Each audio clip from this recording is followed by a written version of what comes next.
Summon Sign is brought to you by you. If you want to learn how to support our show, go to patreon.com/laststandmedia.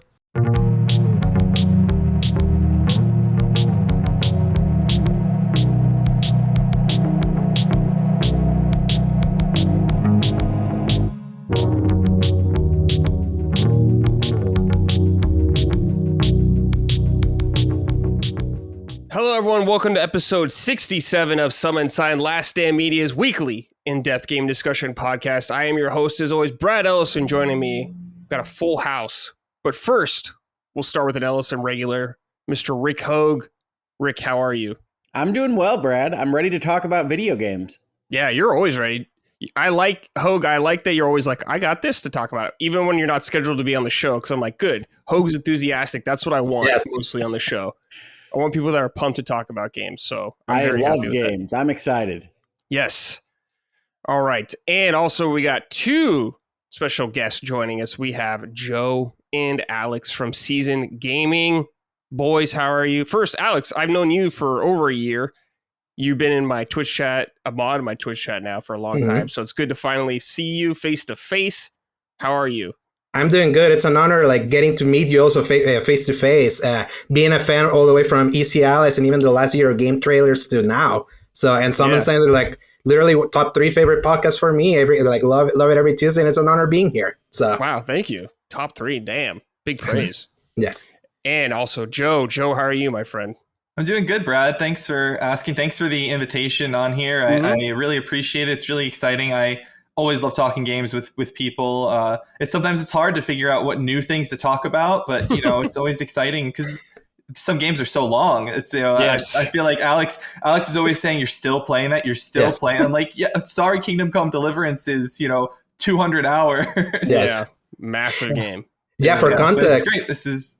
Yeah, me and Joe are co-hosts. Like he's one of my co-hosts in a podcast that I do every week too. So yes, we are the co-hosts of the X Button podcast. That is how we work together regularly, and we write for Season Gaming on as the other part of our games journalist side of things. Now, Alex, I have to ask you. I want to make sure you get a chance to toot your own horn.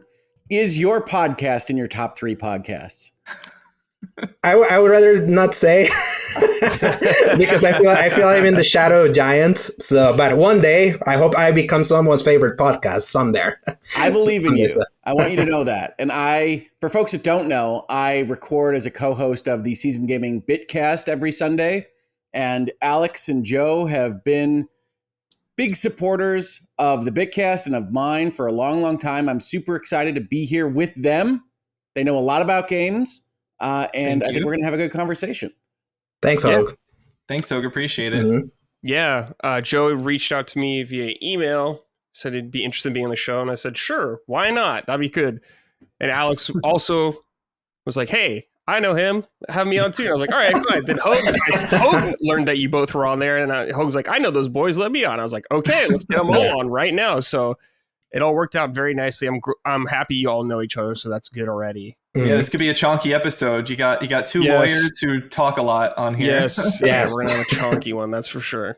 Mm-hmm. You do have more lawyers than is your average quota for a video game talk show. Yeah, I don't think I've been on with 2 lawyers before, so yeah, it's a first time experience for me. All right. Before we get into the show, everybody, please check us out on patreon.com/laststandmedia. If you'd like to support us, you get early access to this show as well as all of our other shows. You can write into our shows, all that good stuff. You can get merch at laststandmedia.store if you want to get some. We got like Sacred Symbols merch. We got stickers for Punching Up, stickers for this show as well, and shirts. So please check that out. Also, leave us a nice rating if you enjoyed the show on your podcast service of choice, YouTube, all that good stuff. Help us grow. We appreciate it. All right, guys, so I wanted to start with this writing real quick. This is from Sindri. Hey, Brad, Hoeg, and the boys. Brad, did you also screech like a banshee when Donkey Kong Bonanza was revealed? My scream was so loud and so high-pitched that I leveled a city block. It was like 9/11, but for a cool reason. I'm a huge DK fan and have been waiting for a new 3D DK game for eons. I know you're also LSM's resident Donkey Kong fan. What do you want out of this game? Also, I hope David Wise is involved with the OST. Please. Summon Sign is my favorite LSM show. Keep up the great work. Well, thank you, Sindri. Okay, so I wanted to bring this up because last week we saw the Switch 2 Direct, all that kind of stuff. We learned a lot about the system. Finally, got a lot of information. I just kind of wanted to get a temperature check from all of you guys. How you're feeling about Switch 2. Hoeg, I want to start with you because as soon as I said that, you got a weird smirk on your face. Well, I might have had a 10-minute long rant in the Bitcast yesterday about the Switch 2 he rollout. He did. But I will say that I had planned for Nintendo and the Switch 2 rollout to be one of the up or down vote segments of this show. And certainly for me, I love Nintendo. I love my Switch. My girls, who have grown up with it basically as the Switch came out 7 or 8 years ago now at this point, love it to death. They were excited about this Direct. And unfortunately, it didn't really work so well with Hoeg House. It wasn't a big positive event that I had hoped for when we sat down to watch that Direct. But it's not really Donkey Kong's fault. Right. Just summarize it, Hoeg. Give me some quick... Why was it not a big hit in the Hoeg House? Yeah, I think for the most part, my girls, and I would argue most of the demographics for Nintendo, are focused on Nintendo exclusive titles, Mario, Zelda. In my girls' opinion, things like Animal Crossing, Splatoon is a big favorite here. I had hoped for more from Nintendo itself than what we saw from that particular video. And I view what they have delivered as essentially kind of the discount version of the Switch 1 launch, right? So the Switch 1 had Breath of the Wild. It had Mario Odyssey. That was not launch. It had even littler ones. Well, the whole launch period is a year long, right? They have a game. Yeah, the launch month. window. Mm-hmm. So they had Breath of the Wild. They have Mario Odyssey. They have Xenoblade Chronicles 2. Octopath Traveler gets announced during that launch window. There's a lot of good stuff for Nintendo over that period. I look at Bonanza as an example and see a lesser Mario Odyssey. Like it just looks less exciting to me. Relax. Sorry. I'm here to be offensive. That's why I'm here. Yeah, you're already. I love Donkey Kong. I'm excited about a Donkey Kong game. I'm just not as excited about the hook being total destructibility. I watched the tree houses. I watched all the videos of all the games that Nintendo put out there. I'm a big fan of Nintendo, but I am not convinced as to the longevity or excitement of the Donkey Kong game right now. What about Metroid? Metroid looks great, but it does look like Metroid Prime more. More Metroid Prime. Great series, like Metroid Prime. Looks like a Metroid Prime again. And so I think it'll be great with more frames and maybe even with the mouse controls, depending on whether I can get my Switch set up with a desk in front of me. But I am looking forward to that one more than some of the other stuff that they announced. Telekinetic powers. Yeah. Yes, Samus Gets Psychic is a little bit less enticing than most of the other things in Metroid, I think. But I do love the art direction. They showed off some of the early bits of Metroid Prime 4 in the treehouse. I highly recommend it if you're excited about it because they do show some of that off. But yeah, I wish I were more excited. I think I really turned on the Direct when they were talking about that Welcome Tour product and they put in the corner that it was paid. Yeah. And I said, what are we doing? Yeah, that's a big miss. $10. Yeah, $10. Now confirmed $10. Yeah, but that's separate from everything else, the game pricing, the keys and physical, everything else that came out on the internet later. As a corporate law guy, I just looked at this as a video that didn't share enough information with us and then seemed to hide the important information because they were scared to share it when they had the eyes of the world on them. Yeah. So that doesn't give me a lot of confidence for where Nintendo is at right this second, even though I think the Switch 2 will be great and Mario Kart World looks amazing. Really excited about that. Just not enough yet for the Hoeg family. Not Need yet. a little bit more time. Mm-hmm. Okay. Need that Animal Crossing, little Splatoon, then you guys I tell you what, if they had an Animal Crossing there, I think the Hoeg household would feel very differently about that Direct. It's coming. We know it's coming. Just who knows when. That's what I told my daughter. I said, they're not skipping that game series. You should see the sales figures. But she doesn't believe me, and I have to deal with it. It'll come back. She can rest easy. All right. Joe, how are you feeling about Switch 2 right now? Yeah, I'm probably the lowest end of a Nintendo fan that exists because I didn't really grow up playing Nintendo games. I played Pokemon. I love Pokemon and whatnot. I only bought a Switch because of Sword and Shield. I didn't care about it before that. I'm excited to get the Switch 2 at some point. I don't know about at launch. I don't know if it's worth the money at launch. I like that Scarlet and Violet's got some enhancements to it. That'll be cool because I literally bought Scarlet and Violet, played it for about an hour, said nope, and I put it away. So I'm hoping that it actually, kind of functions on the Switch 2 when I get there. But I've got a handful of Switch games I've never played just because I can't really stand the idea of playing on the stinky Switch. I don't want to play them.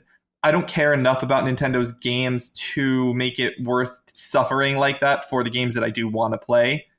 And I think that the Direct was okay. I was kind of lukewarm on it because I think that it was a little overhyped. I feel like everyone was talking about all the crazy stuff that we were going to see, and it worked out to be like 3 new games from first party and then a bunch of ports with information. In the end, they did what they had to do, except give the real information about pricing and all that they saved afterwards. And I commented to Alex as we were watching it, I was like, they didn't talk about the price. And then afterwards, there's the price. I was like, knew it. I knew that they were hiding something. They had to. So overall, I mean, I think that Donkey Kong is cool because it's a good idea to like, everyone loves Donkey Kong. I think people love Mario too, but I think Donkey Kong is really popular, and it's kind of shocking that they haven't done anything with Donkey Kong for so long in the 3D world. When I do pick up the Switch too, I'll probably pick up a Donkey Kong game and check it out, just like I did with Mario. So it looks fun. I like the smashing and digging and stuff that they showed, like the destructibility of the game. I thought that was a cool addition and different than other Nintendo games. So yeah, I'm in the middle on it. I look forward to seeing if they raise the price or not after all the recent news, because they announced recently that they were reevaluating certain things, and they canceled the pre-order period that was supposed to happen in 2 days. So I'm curious where that goes, because $450 was a big asking price to start with, but to go even higher than that, I don't know. I'm concerned. Well, Alex and Joe know that I bet on $500 being the launch price. I would still say that that's the likely landing spot, but we don't know yet. I'm not sure that Nintendo knows yet. That's part of that. That's part of that concern I have for the corporate stewardship, the leadership in the boardroom, is that you have a lot of feelings that they don't feel very strongly about the direction that they're going in certain respects. And one of those is now the price of the hardware. Right. Yeah. All right. Alex, give me your thoughts, man. Yeah. Thankfully, we end in a high note because I did like the Direct more than Hoeg and Joe did. But it's kind of like how Hoeg says that depending on the content that's there, that could like really be of your tilt. I love Donkey Kong. Adore Donkey Kong.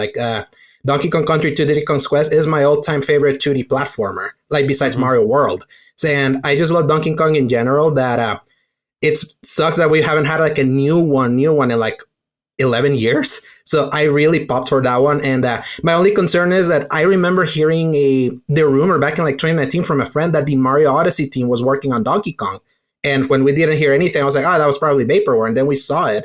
And then when I started seeing the Treehouse demo, you could see there's a lot of Odyssey energy, like in the UI and the visual style. I was like, that's probably true. And then kind of like the fear starts setting in of like, how does this push 3D Mario further? Because it was this team that they have like multiple teams. Right now, I know they're being cagey right now with who's making it, but you can look at that game and you can kind of infer like who is the one that's making it. You can definitely feel Odyssey energy in Bonanza. Now the question is whether they're leading that or whether they're helping out some kind of outside development team. Nintendo is always cagey about these things, so that doesn't like ring any alarm bells when they say no. We're not saying who's making this. We hope you look forward to seeing it in the credits. It's like, I love that answer, Nintendo.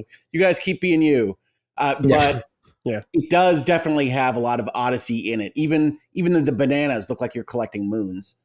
Yes, straight up. Like the animation is like you collecting the moons in Odyssey.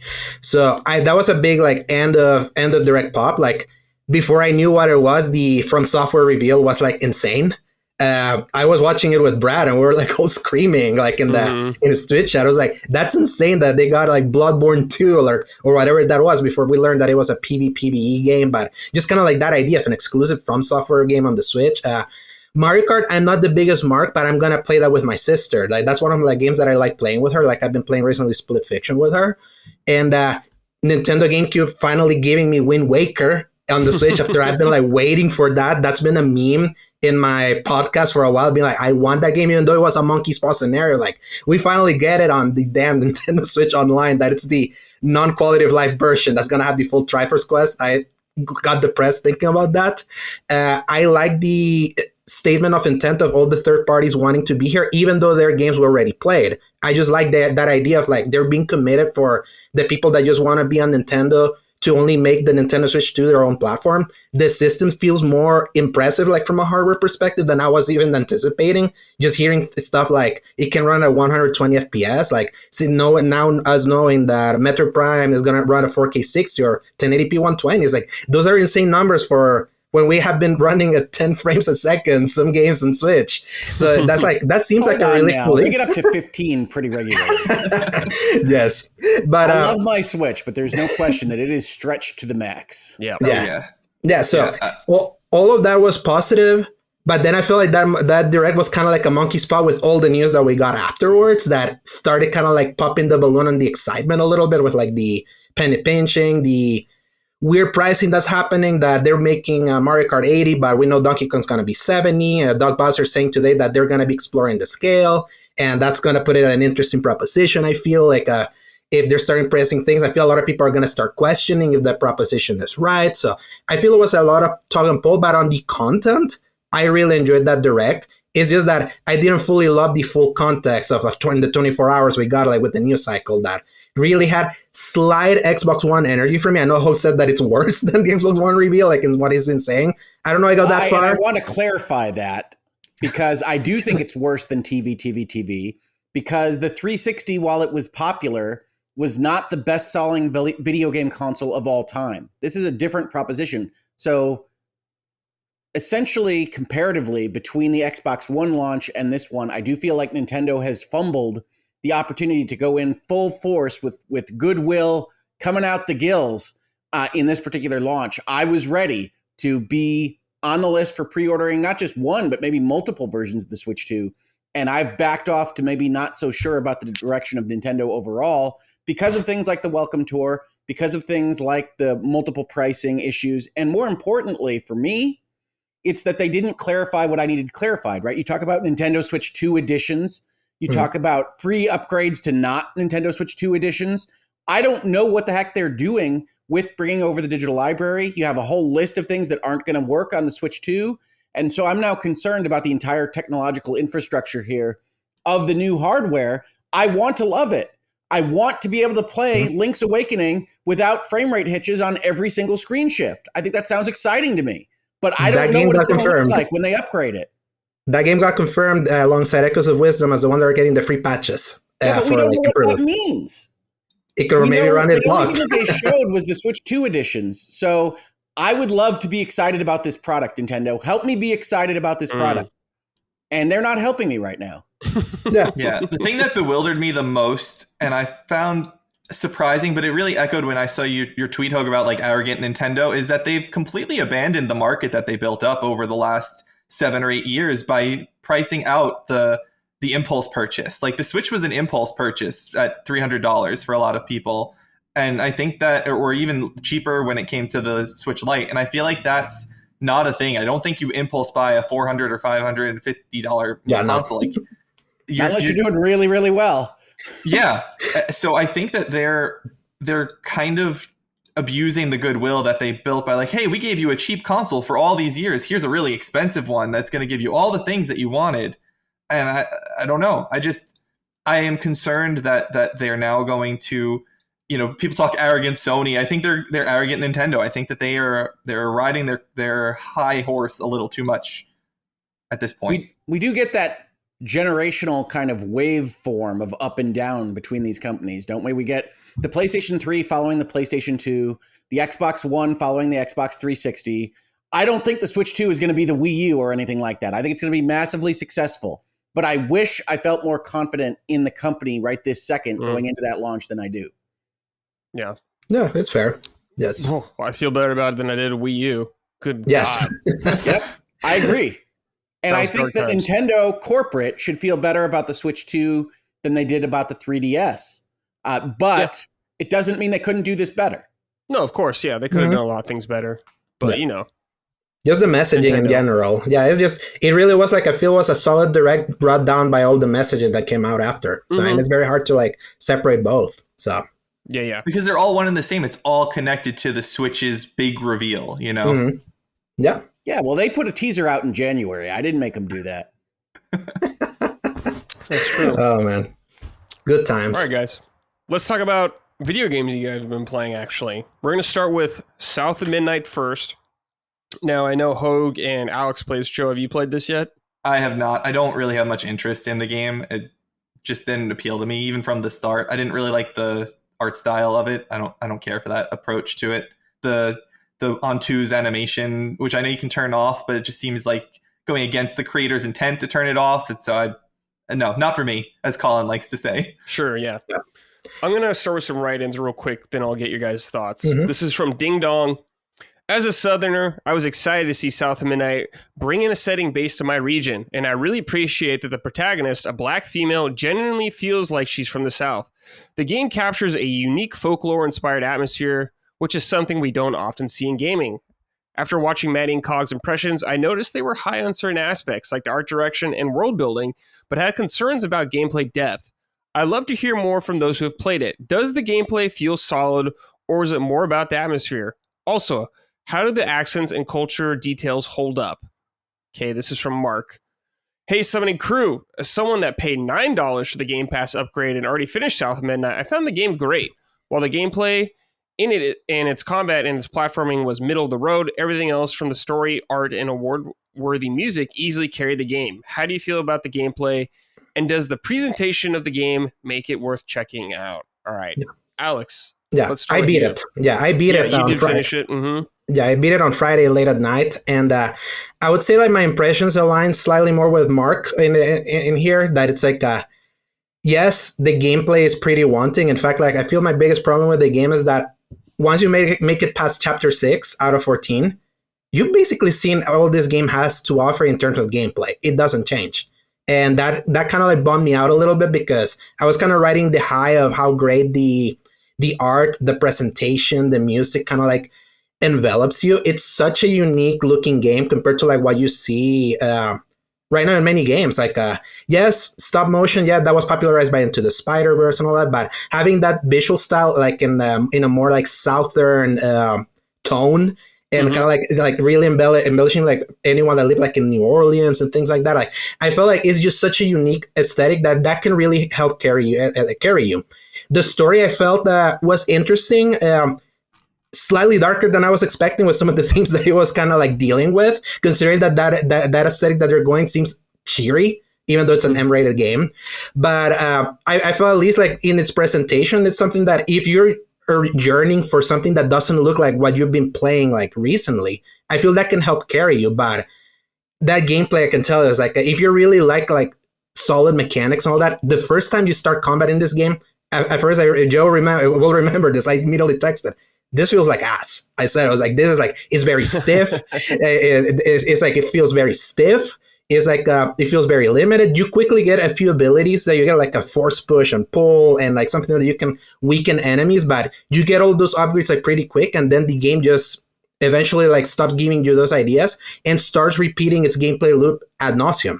You have a bottle. You have to explore these areas that are not real exploration. You can be like guided to these areas pretty quickly. You fight a arena combat that is very similar to one and another, and you get slight variation of enemies, but kind of like the style remains the same. And once you beat that, you absorb some things with a bottle, and then you end on a chase sequence that reminds me a little bit of the end sequences of Ori and the Blind Forest. But you do that over and over and over and over. And the only variations happen in the 3 main boss fights that you fight. One of them was like really badly designed, I would say, which is the first one. But then it's like, it just felt like all the energy definitely came more from the presentation side than it did the gameplay, which it makes sense. This is the game from the guys that made Contrast and We Happy Few. Games I liked a little bit, but I didn't really love. I would say this is definitely the best game they've made so far, but it's just not one that I would say play it for the gameplay. Absolutely not. Like, play it for like the experience. What do you think? I feel like I'm on the same page as the write-ins as well as on Alex's page here, which is to say, I think that this is clearly Compulsion's strongest game, but I would not recommend anybody go to it for the gameplay itself. And this is where I like to talk about games as something different than other pieces of media, right? Games are their art, they're their story, they're their visuals, they're their music, all these great things that this game does, but they're also the act of interfacing with it in some way. And this is a very mechanical, very rote kind of arena combat game where the combat itself, as Alex says, never winds up feeling very good. Now, I haven't beaten it. I'm only about halfway through based on the chapter numbers and how many chapter slots there are. But it does feel very mechanical. It does feel very rote. And yet I'd still probably recommend it for anybody that's interested in the artistry of the thing. If it looks good to you, if it looks like something that might interest you, I think you will enjoy this product. But I'm also very sympathetic, even more so now, talking about this game, to people that have constantly talked to me about things like Final Fantasies from back in the day, more than now, and said, well, Rick, I hate that. Who likes a turn-based game? You're just selecting attack. You're just selecting item. What do you do? And I said, well, the story is great. The characters are great. I love this. Well, that's not a video game. I go to a video game for interaction. I'm more sympathetic to that today after playing South of Midnight than I was before because, one, I like tactical combat. I like the gameplay in a Final Fantasy. But I can see here the clear delineation between the storytelling, the presentation, and the act of putting your hands on that controller and moving through it. So I saw in the write-ins that there were a couple of references to middle-of-the-road combat or perfunctory, something like that. I would actually put this as pretty close to bad. It's pretty close to a bad feeling game. The wall running doesn't feel great. The environmental exploration doesn't feel great. The combat doesn't feel great. But it's a unique world. It's got unique stories to tell. The animation, Joe, I thought it would bother me more than it did. It's actually very lightly two-framed when you're actually playing it. It's heavier in the cutscenes. So that you can't turn off. So you're going to have to experience it in the cutscenes. The actual gameplay framiness, I didn't find to be an issue. I thought you could turn it off in the cutscenes. I thought that's what they were like talking about. Like, oh yeah, you can turn it off. If you can't turn it off in the it hurts my eyes. Like, Spider-Man Into the Spider-Verse is an excellent film, but I hate watching that movie because of the animation style, the Spider-Man Into the Spider-Verse costume in the Spider-Man games. I can't do it. I can't do the Onto style. Maybe it's vision related or something, or how my brain works, but it is not fun to watch at all. Yeah, no. I'm the opposite. I think it would kill it for you. Absolutely. You can't turn it off in the cutscenes. You're going to get that 2-frame catfish, larger than life, up in your screen, and you're going to enjoy it or you're not. I do want to back up those that say it's a very interesting environment. We haven't really seen this environment covered this way in video games. I love folklore. I love stories and storytelling and the purpose it has in people's lives. I love that as a theme. That's all in here. The nature of stories, the nature of trauma. And it is more serious than you might think. It starts off feeling like it's going to be Princess and the Frog, and then you dive into generational trauma and slavery and everything else. And I think it's a good story. It's a little mechanical even in the storytelling, much like it is in the setup for the combat and the exploration. But I do recommend it if you're at all intrigued by the story or by what you think the story is from the trailers. What I found Onto's animation. What I found interesting is that there's been a lot of comparisons made to Kena Breach of Spirits, and I don't quite see it entirely, but I kind of get it in the thematic of like you're fixing a specific character's like trauma, and obviously in Kena Breach of Spirits you're basically bridging them to the afterlife in that one, and in this one it's just kind of like to fulfill it. I feel it's very surface level, that comparison. I don't quite see it that way, but those comparisons have been there. Like, to me, like game that actually it was so funny. Like yesterday I randomly started replaying it, Prince of Persia 2008. This game reminds me like almost like to the T without it eliminating the open world structure, like a Prince of Persia 2008, and it's a unique art style, like the gameplay repetition and the things you're kind of doing like in the different sections. I feel like this game has that kind of energy, but not quite the Kena Breach of Spirits that I remember. That was loved at this game from moment one. I was like, yeah, I don't quite get it. Like, I don't quite get that comparison. Not even how they play. So I do love the artistry, and I do want to say I think this might be one of the most artistic games Microsoft has ever released. The gaming guy in me that loves artistry in general wants to say support it because I want to see more stuff out there like this. But I want Compulsion to work on their game design as much as they work on their artistry. Right now, I would rather see them make short films than video games because I think their short films would be amazing. Maybe not for Joe because they would make his eyes bleed, but for everybody else, I think their artistry is there. I just don't think they have the game design chops right now. And I felt this way after We Happy Few. I like that idea. I want to live in that world, but I didn't like the game that popped out of it. So I wish them the best. I'm not trying to slam any devs. I think they did good work here. I just want them to work on making the game as interesting to play as the story and world is interesting to learn about. Yeah. Do you recommend buying it, Hoeg, or Game Pass, or both? I had Game Pass, and I did get the early access $10 deluxe package. I do recommend that one even after this early access period has passed, because this particular package is not trying to put an expansion pass or DLC together. It's giving you the soundtrack, which is a standout. It's giving you a PDF of the art book, which is all the standout of this game. So I think that they gave in their bonuses the most important aspects of this game, the stuff that's going to really stand out for you. So I did like this $10 expense that I spent on this, but I can't recommend anybody to go out and just buy this if they're looking at other things at the same time. I think there are better ways to spend your money right now, unless you're just really, really intrigued by the world and the setting that you see in the trailers. Yeah. I know saying this sometimes is damning with praise, but this feels like a perfect Game Pass game. Like why? Like I feel like the kind of games that before everything blew up for Microsoft with their acquisition sprees and all of that, like the kind of game that Game Pass would allow someone to do. Like right now, as everything's more inflated because it's very interesting, but in the gameplay, like just in the gameplay department, I feel it just holds it back from being great. You can see the greatness, like it's just short of reaching great. And I also can stress this enough. Like my opinion soured with how it ended too. Like if I made the comparison that it was like watching someone fumble it. Like if you're playing the Super Bowl, running running it with the trying to run the winning score and somehow dropping the ball. Like it felt like that because it felt like it was building to something and then it just ends. I was like, what? Like that was the end? That's weird. That's how I felt like near the end. I was like, oh, okay, I guess this was really good. This is, in Brad's terms, this is swimming, Brad. This is a swimming in sevens game. It does feel like a swimming in sevens game to me. So the thing that makes me, so I haven't played it, but the thing where it doesn't make me feel like it'd be a 7 is you guys are saying, all of you are saying the gameplay is bad in this game. I'm incompetent. Yeah, I'm incompetent. It like gets close to good later on with all the upgrades, but early on it didn't feel good. So okay. So like I guess let's talk about like what are you doing in combat? Yeah. So in combat, like you have like your one attack button where you have like two mini sites where you attack. You cannot quite do combos.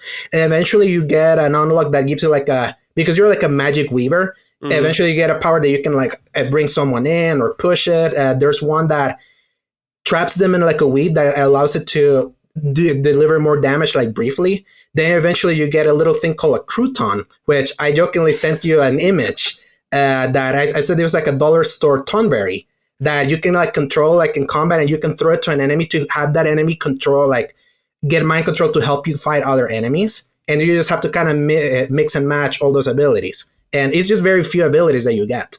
And the thing that makes it feel better is that eventually you get something like, oh, you get double dodging. You can get like a jump attack, and that's it. And maybe slightly more damage. So it's just very limited in its gameplay. And it's a straight up arena battler. It's an artificial arena battler. It's not even that kind of half God of War, people could be on the sides of the cliffs kind of thing. You will walk into spaces and the walls will come up behind you, and you'll have a couple of people in front of you and you will take them out, or you won't, but hopefully you will. And then you move on to the next area and you find out a little bit more story. You'll make your way to the next arena and you'll fight that fight, which is fine. It's a little bit mechanical just in that structure. It's fine if the fighting in the arena feels impactful and interesting, but it just doesn't. Yeah, it never quite gets there, even though they try to give you more tools at the end. So you're saying every fight takes place in an arena? Like they make it an arena, everything? Yes, every time. So just from what I've seen in this game, and I don't mean this in a bad way, it reminded me of like a PS2 platformer. Yes. And it sounds like it's not quite like that. Maybe some platforming elements like that, but it seems very rigid in how its structure is laid out of point A to point B, and B is always an arena. Then you go for a little bit, jump around a little bit, then you go to another arena, kind of combat arena. It sounds very repetitive from that kind of stuff. But it is mechanically repetitive. There's no question. It is cool that you're going through the next, village, the next fishing hut, whatever it might be on your journey. It definitely looks different. The sunsets are amazing. The art is there. But yes, it's a very linear progression. It doesn't even go into that kind of semi-open world. It's really just levels. And that's fine. But it does definitely have mechanical repetition, including, like you just said, A to B, B to C, C to D. And even within that mechanics, it's once they establish you're collecting these memories to heal the trauma. You collect the 4 memories. You have the chase that Alex described. You fight a boss or you don't. Really depends on what they were doing that particular story. And you move on to the next time that you're going to do exactly that. So, are there secrets or anything, Hoeg? Like, are you exploring anything at all? Is there like a tiny little branching path, something? So the upgrades that we were just talking about, the double dodges, the jumping attacks, those require you to find something called floofs, which are mostly just out there with difficult to make jumps and things like that. But yes, in those areas where you've got that linear progression between A and B, there will be the equivalent of the dead end you go down in the RPG. The tunnel that you know is not forward in order to get the treasure chest at the end. So that kind of exploration. But nothing that I've found so far, Alex, that's more than that. Yes, no, that's literally all there is. And also, if you're constantly pressing the right stick, it always have like that Dead Space / Bioshock Infinite like line that tells you where to go. So, like for example, if you're in a crossroad, press R3. Oh, this is the correct way. Just go left, and you're gonna find the whatever upgrade material it is. Reminds me of the old school God of Wars that had like the double paths, and you always knew that at the end of the other path there's always like a chest for upgrades. It's very similar to this. So. Yeah, it's that kind of design. Alex is right. And I do like the adventure lines because they do help you go the opposite way. I remember explaining that to my daughters. It's like, why do you keep going the other way that the line says? It's like, that's how games are made. And now that's exactly what they do. But it's good. Let's talk about the platforming. You mentioned wall running and it not feeling super great. What else you got in the game? You get like a floating ability that you hold B whenever you jump. Obviously, also a double jump. I actually do like the platforming style. It reminds me a little bit of Uncharted. It mixed with Prince of Persia. Maybe not as tight as those games, but I feel in the gameplay side, when you're like exploring and getting to witness all the scenery, that happens when you're like in the platforming. That's the thing that I like from the gameplay. Combat is the one that never quite feels right, but I love that sometimes you can float through wind streams and you're kind of like floating around. There you chain your whip to kind of like grapple from some area. So it's at times it has like those Titanfall 2 styles, like you got to chain all your like movement abilities to go from place to place. Not too challenging, but I feel that is where the game is at its most fun gameplay wise to me. It also has one idea in the wall running that I like, which is that they put on the right stick that you can change the height that you're on the wall. So if you didn't hit it quite right on your jump, you can elevate it, or if you need to get to a different height to get past the obstacle in front of you, you can actually change your height directly. It's not just that kind of constant downward press while you're running on the wall. So that might not make sense physically, but you're magic. It's fine. And so I like that. I like that little addition. But overall, you've been here before. It is those ledges that you go and you climb up 3 ledges, and then you can go across the long ledge and jump to the next ledge, and then drop down 2 to get over a river, whatever it is. You've been here before. Mechanically, it's not that interesting. Yeah, it literally feels like that Prince of Persia 2008 game when you're doing those platforming challenges, and you mix different abilities in that game too. So I felt that like that energy, and it's been a while since that game. So Hoeg, which Weaver do you prefer, this Weaver or Eternal Strands Weavers? Oh, Eternal Strands. Out of these 2 games, Eternal Strands I enjoyed more, even for its story, over this one. I just felt it had more in-depthful character building. This one tries to sketch things out a little bit less so that you don't get bogged down with it while you're in your action adventure mode. Is that a Bayou pun, bogged down? Is that a Bayou pun? It was an unintentional one. Yeah. Maybe it's just how my brain works. I don't know. I do think that they do capture what I think of as the Southern feel. I was on the Bitcast yesterday. They talked about the sound effects being very effective. The cicadas, feeling like it is humid, feeling like it is summer in the bayou. That's at least how I think about it. I have not personally lived in Louisiana during the summer. So at least as movies and television show me, they have picked it up properly in the video game. But yes, Eternal Strands, I did enjoy more than this game. Okay. I'm going to check it out tomorrow. I think I'm going to give it a spin because it does look interesting to me. And I'm glad my expectations are in check. They kind of were already, but knowing what it is, that's good. Yeah. I'm not looking forward to the combat, it sounds like, though.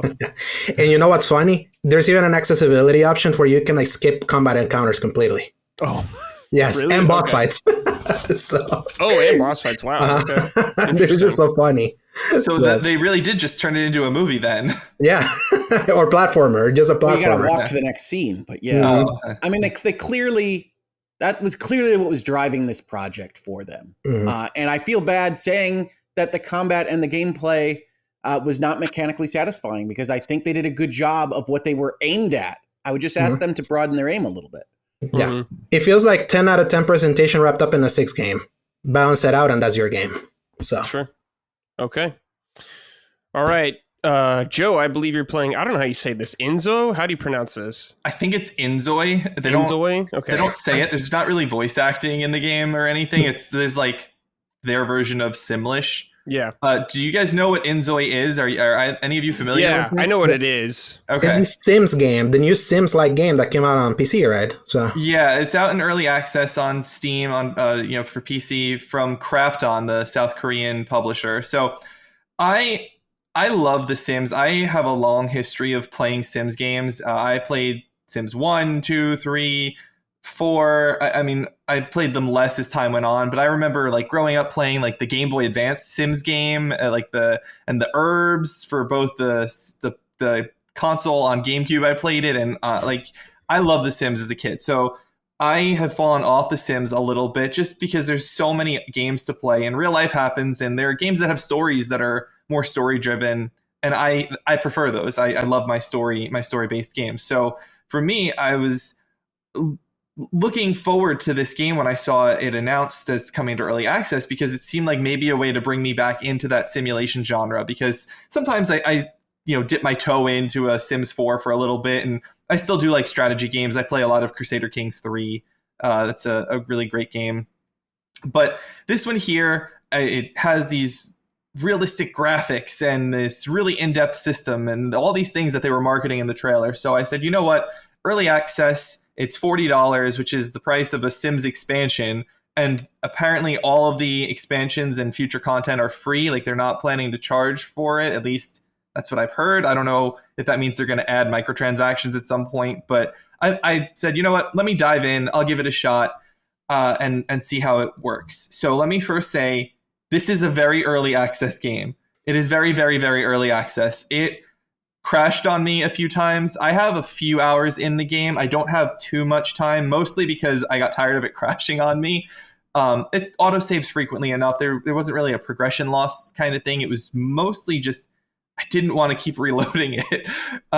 And so this game is, if you picture The Sims, but add a crazy layer of depth to pretty much everything. The Sims, you get a job, you go to school, you make friends, and you buy stuff and build stuff. This game, you're buying cars and you're interacting with everyone, and there's families everywhere, and there's towns. It's very Sims 3 like. It's a better successor to Sims 3 than the Sims 4 is, because it is an open world like map, that like a city that you can just walk anywhere at any time in, and they have an experimental driving mode where you can drive your car. There was that news story, I don't know if you guys saw, going around when the game first launched, about you could run over your own children and kill them with the car.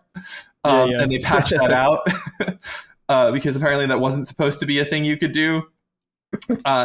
So it's an interesting game because it really does kind of scratch that Sims itch. But the main issue I've had with it is it doesn't explain things very well. It has this whole help set tutorial thing that you can scroll through with the most bare bones explanation of what things do.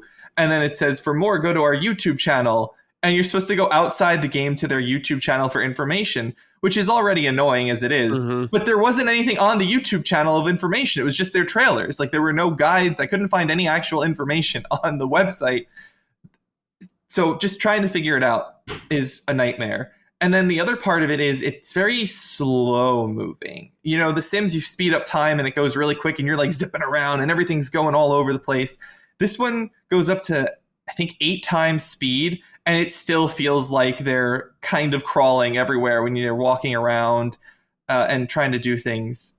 And when they're sleeping, it goes to 30 times speed, and it still takes like 3 minutes for the day to end. You go to bed at 11 p.m. and then it's like 2 or 3 minutes before the clock hits morning, and you can start doing something again. So there's a lot of quirks with the game.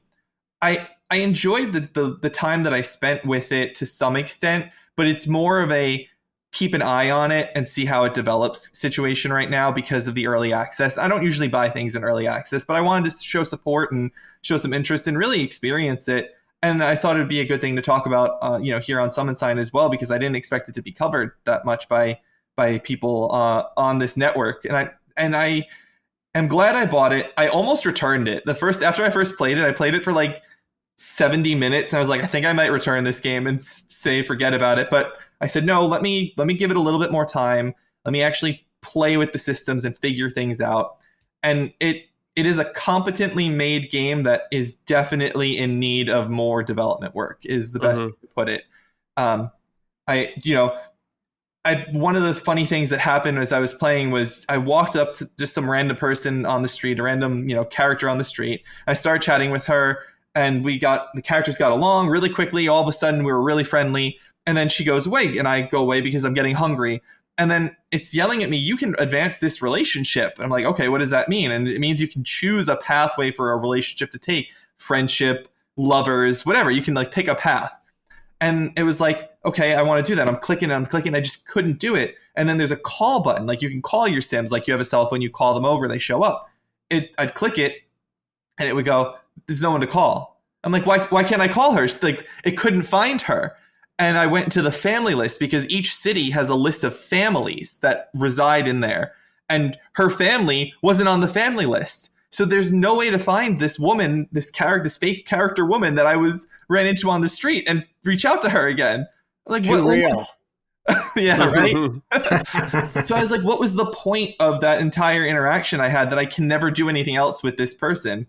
And then I found this other woman, just this stranger on the street. This one lived in the city, so I was able to call her. And within like 1 or 2 meetings of her, we were in love. It was like 20 minutes of gameplay, and the characters were in love with one another.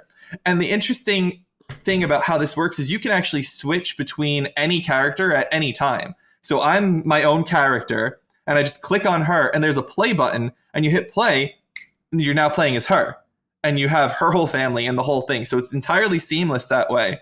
And there's marriages and divorces and children and all that stuff. And so I'm in true love with this one character, and I couldn't do anything else because she was married to someone. So I switched over to her, called her husband over to my character's apartment, divorced him on the spot, and then switched back to my character and married that woman. And now we're married, and she's a part of my family now.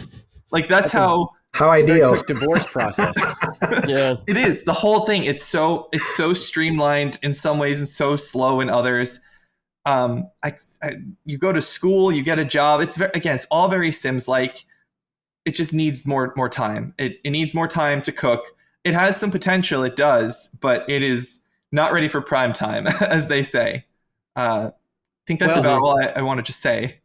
I've been on this very network telling people that I like Civ 7, but I didn't think it was the right time to jump in because it needs a little bit more time.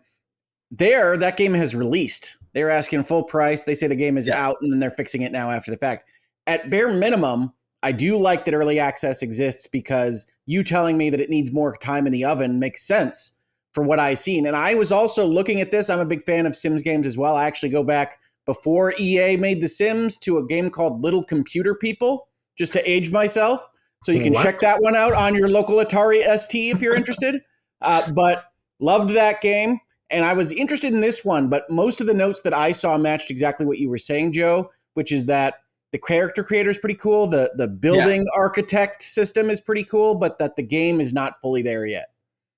Yeah, they really spent a lot. I mean, I didn't put too much time into the character creator because, again, I didn't know if I was going to keep the game. I didn't want to, use my 2 hours of refund time building a character that much. So I picked a couple of presets, but just in that preset picking process, I saw, it does the whole like T or cross across the body, and you can like pull this ear and pull that face and like just change everything up. It's very in-depth. It's a really, really impressive character creator. Everyone in the game and everything in the game kind of has a Korean look to it. Like you kind of look Korean no matter what you do, from what I could tell, probably just by nature of it being a South Korean game. And I would not be surprised if they flesh that sort of thing out to let you have more variety in just what the defaults are and how tilted everything is towards a South Korean look and an Asian look away, and have a more neutral option to like a standard white person or a black person, and just have that customizability, because they clearly want to do that. They clearly want heavy customization in this game, and it's cool. And like you said, Hoeg, with the building is really in depth. Like it's not as clean of an interface. A lot of it needs like interface cleanup and some more explanations about how things work. But it's well done. They put a lot of effort into all of that. It just needs that time to cook. Like I said, they have like a built-in go into the menu and just like cheat and give yourself $100,000 or whatever to do whatever you want with, and because they know that it's not fully functioning yet, and things break and things crash, and it's weird. Like the skill system, it's got a whole slew of skills and hopes and dreams and accomplishments, but when you go into the university options, there's like 3 degrees you can get. It's like media, computer science, and business. And like, okay, there's clearly all the more world needs. Yeah, that's right. They're clearly going to add more degree options in there. There's a bunch of jobs in there that you can choose from. What kind of jobs can you get? All sorts of things. There's like firefighter that you can have. There's like an entertainer that you can do. It's really the whole slew of standard Sims jobs. If you know the Sims, you have the whole smorgasbord of options there.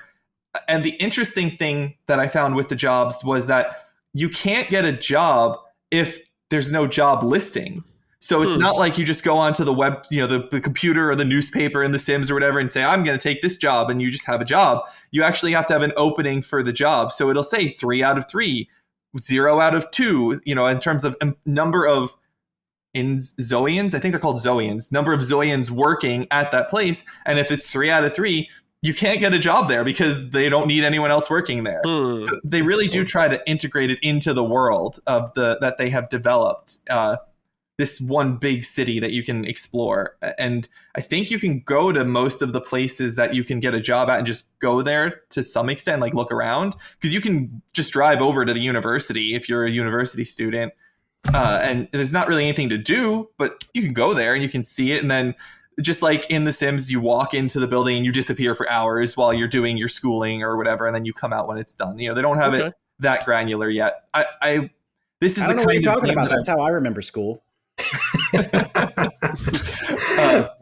This is the kind of game that I would not be surprised if one of their long-term goals is to actually give you stuff to do while you're at those activities, where you're controlling your character in school or at work to some extent. Because right now it's just that same little off to the side, choose what you want to focus on while you're in school or while you're at work situation. So I like the bones of this game. I don't think I'm going to play it much more right now. I'd like to say I'll get back to it at some point when it's out of early access. But for the moment, buy it if you like these things and you want to see what it's like. Don't buy it if you want a full game, if you want a ready game. Have they given a timetable for when the 1.0 access will be, or is just they're writing it out? I mean, it only hit early access like 10 days ago or something. I think it came out the 27th, so it's not been very long. I think that I've not seen anything about a 1.0 in they're always pretty loose on like the Steam explanations, but right now I'm looking at it. I just pulled it up and they say at least a year, which is normal. It's when they enter early access, when it's real early access, like Joe is describing here. They usually reserve at least a year for themselves, and that's what they've done. Yeah, that's fair. Yeah, it is real early access. Like they definitely have things that they're going to do. It is impressive how much is in this game. I mean, you think of Sims. I know we're talking about the Sims a lot in this conversation, but it really is the closest analog to it. But you click on the Sims if you're controlling your character and you want to talk to somebody. So you right click and you get like 3 or 4 general categories of things, and you've got some more specialized categories, and you maybe have like 20 conversation options any given time, 25 conversation things that you can say, I want to say this to this other Sim that I'm talking to right now to do whatever. And then more open up as you progress the relationship, of course. There's like 50 baseline in this game for every person that you talk to. It's just an infinite scrolling list. And it's, again, UI problems. You just have to scroll through until you find the thing that you want to say. There are so many options that you really need a search function. You should have a search option because your Sim will have, or not your Sim, your InZOI will have a desire or a want. And one of the things that my guy wanted to talk about for some reason was safety. It was literally wants to talk about safety. I had to click through every single option in the list, scrolling through, trying to find something related to safety. And I couldn't even find it in the end. I couldn't even find safety in the list because there were so many things in there. And eventually that want just like, floated away, and it was replaced with drink a protein shake or something like that, which was an actual want that he had. It was the first want he had, was drink a protein shake. And then it came back later on. But yeah, it's so in-depth and thorough. I just don't think there's enough to push it through yet. You don't have that drive. Some of the drive of The Sims is reaching that next career level and doing this and doing that. You can just apply for the CEO position of a company in this game, because it is like another job. Just it's an application, but it's full. It's got one out of one Sims in the talent agency. That's it. That's the So what are you gonna do? I guess you go and murder the CEO and take the job. I don't know. I'm not really sure what the expectation is. How's like the house building aspect of it and everything? So I chose the city section because there were 3 worlds available. There's basically where you live, Brad. There's SoCal as an option. Then there's a Korean city, and then there's like Dubai, basically like that sort of thing. And I chose the Korean city one because that's the one that they had been advertising and marketing. I figured that was probably the most thorough and well thought out one so far. And you don't live in a house unless you have a lot of money. You have to live in an apartment, but then you get to customize the apartment, but it's really small. It's like 3 rooms. So I don't really know what I'm supposed to customize or change, because it's not like you don't have a giant canvas of building space on there. I'm not working with a lot of space, but I could build and buy plants and decorations and stuff. But I bought the place fully furnished, and I was like, this is pretty nice. I don't really need to do much here. All I did was buy 5 houseplants because that was a want of my zillion. And so it's a very in-depth system, but there hasn't been much of a reason to use it yet based on the early time in the game. It's definitely something that once you use the cheat code enough to give yourself $1 million, InZOI dollars and buy the big mansion down the street, you'd have more fun with it for sure. But it's thorough. It's in depth for sure. There's a lot of options. Yeah. Okay. So it sounds solid, like a nice start or foundation, I guess, but needs more. If this game came out in this state, like it was a full release, it would probably be like a 4 or a 5, probably like a 5. It would be mediocre because it is mediocre right now. If you're considering the fact that it's early access and that they're going to do a lot more, you're looking at more like that 6 range, because it does have the early access tint to it. But it could definitely be that successor to The Sims 3 that people who really like The Sims 3 always wanted, and not The Sims 4, where they decided to go back to cordoned off lots and you can't actually explore anything or see anyone. Which I always was really disappointed with. And that's part of the reason I didn't get too invested in Sims 4 after Sims 3, because I really liked that concept of explore the neighborhood. And that is this in a nutshell, is explore the neighborhood, do what you want.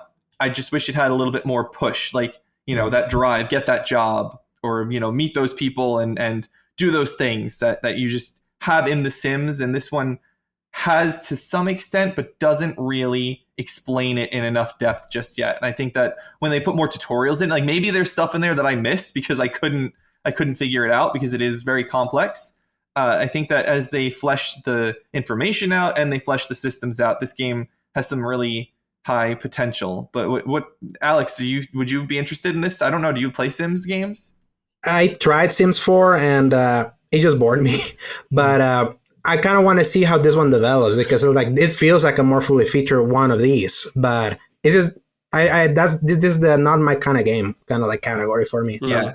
What about you, Brad? I don't know. Do you ever play Sims-like games? I played a little bit of The Sims. I think they're okay. It's just there's usually other stuff I'd rather play over it. I have no problem against them or anything like that. I would maybe check this out when it's 1.0.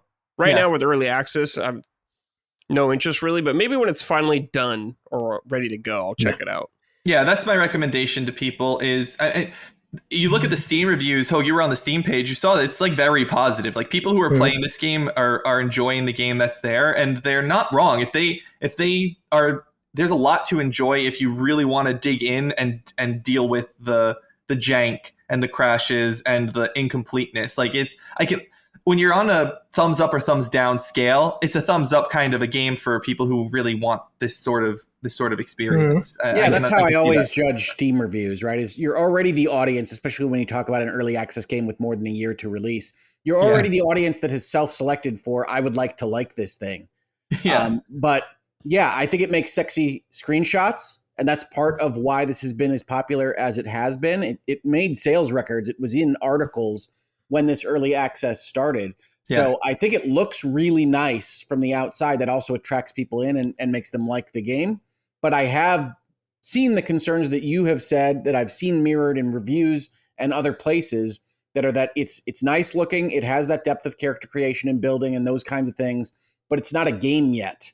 And that's fine. I will wait on that. Mm-hmm. But yeah, I will probably get this, presuming that when it comes out, it's not just a tire fire, but I will probably get this when it comes out. Now, that's not anything against this game. I'm not usually in the business of getting early access games, period. Me neither. Yeah. I don't get a lot of value from that kind of, you're helping to develop the game and give community notes and that kind of thing to the development process. I don't get a lot of value out of that. And I found actually in many cases, when early access started, that I was getting kind of turned off by what the game would eventually be, because I'm not a game developer. I'm not a quality assurance tester. I don't love kind of interacting with the gray box or something that doesn't work yet and trying to imagine what it will look like when it's fun. I really do only come in when the game is ready, ideally when it's ready. A lot of times they try to sell it to us a little bit before it's ready, but I don't love to buy into early access. So I'm not the market for this. Yeah, I'm the same way. I knew from the announcement of Baldur's Gate 3 that I was going to play Baldur's Gate 3, but I did not buy that game until like the month before it was going to actually release, because I don't have any desire to do that extra playtesting thing. And this is definitely a playtesting thing. And I appreciate the option for people to, purchase it and give it a shot and see what it's like. But it definitely needs that time for me to recommend a full purchase to anyone. Like Brad, you're definitely right. Don't even think about this until it hits 1.0, and maybe they'll actually have you pull your pants down when you use the bathroom, or something. You just sit down. It's just sit down. Your pants are right. They don't do it. It's literally the character sits down, full pants up, and they just put a slight blur over it. I'm like, I can see my pants. I can see the pants on the character, and then like the woohoo equivalent in here, a big smoky heart cloud pops up over the bed, that sort of thing. It's I would say that right. I would say this more than confirms to me that South Korea right now really has a good eye for technical fidelity and how they presented a lot of their projects. It feels like that when you see a South Korean game, it looks better than you would expect them to look, whatever that is, and it feels like.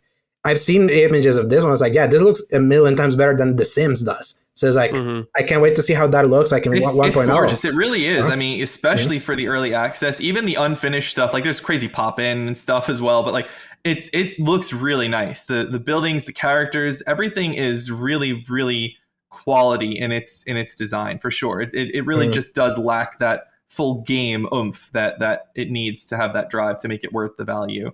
I was sad to see no one wrote in about this one. I was hoping to have questions from the audience. Yeah. Okay. Very cool. We'll see how it does when it comes out. Yeah. Alrighty. Let's talk Assassin's Creed Shadow. Hoeg, Alex, I know you guys have been playing this. Alex, you finished it, I know. Let me read this first from Jooch Magooch. Greetings, shadowy summoners. This question is for all the guests playing AC Shadows and Hoeg. In particular, being a Yubi man, how are you all enjoying it so far? How does it stack up to other of the RPG Assassin's Creeds in terms of presentation and gameplay? I'm not too far, but I've mostly been enjoying chipping away at it. P.S. Keep it up, Brad, with all the guests and solid content to make work go by a bit quicker. Thanks. Take care. Okay. Hoeg, let's start with you. Yeah. Happy to help with Jooch's workday. Yes. So I think I have said that I was looking forward to this game because I do like the Yubi game. I think it gets justified criticism for they're using similar design elements across Far Cry and Outlaws and Assassin's Creed, and I understand the criticism.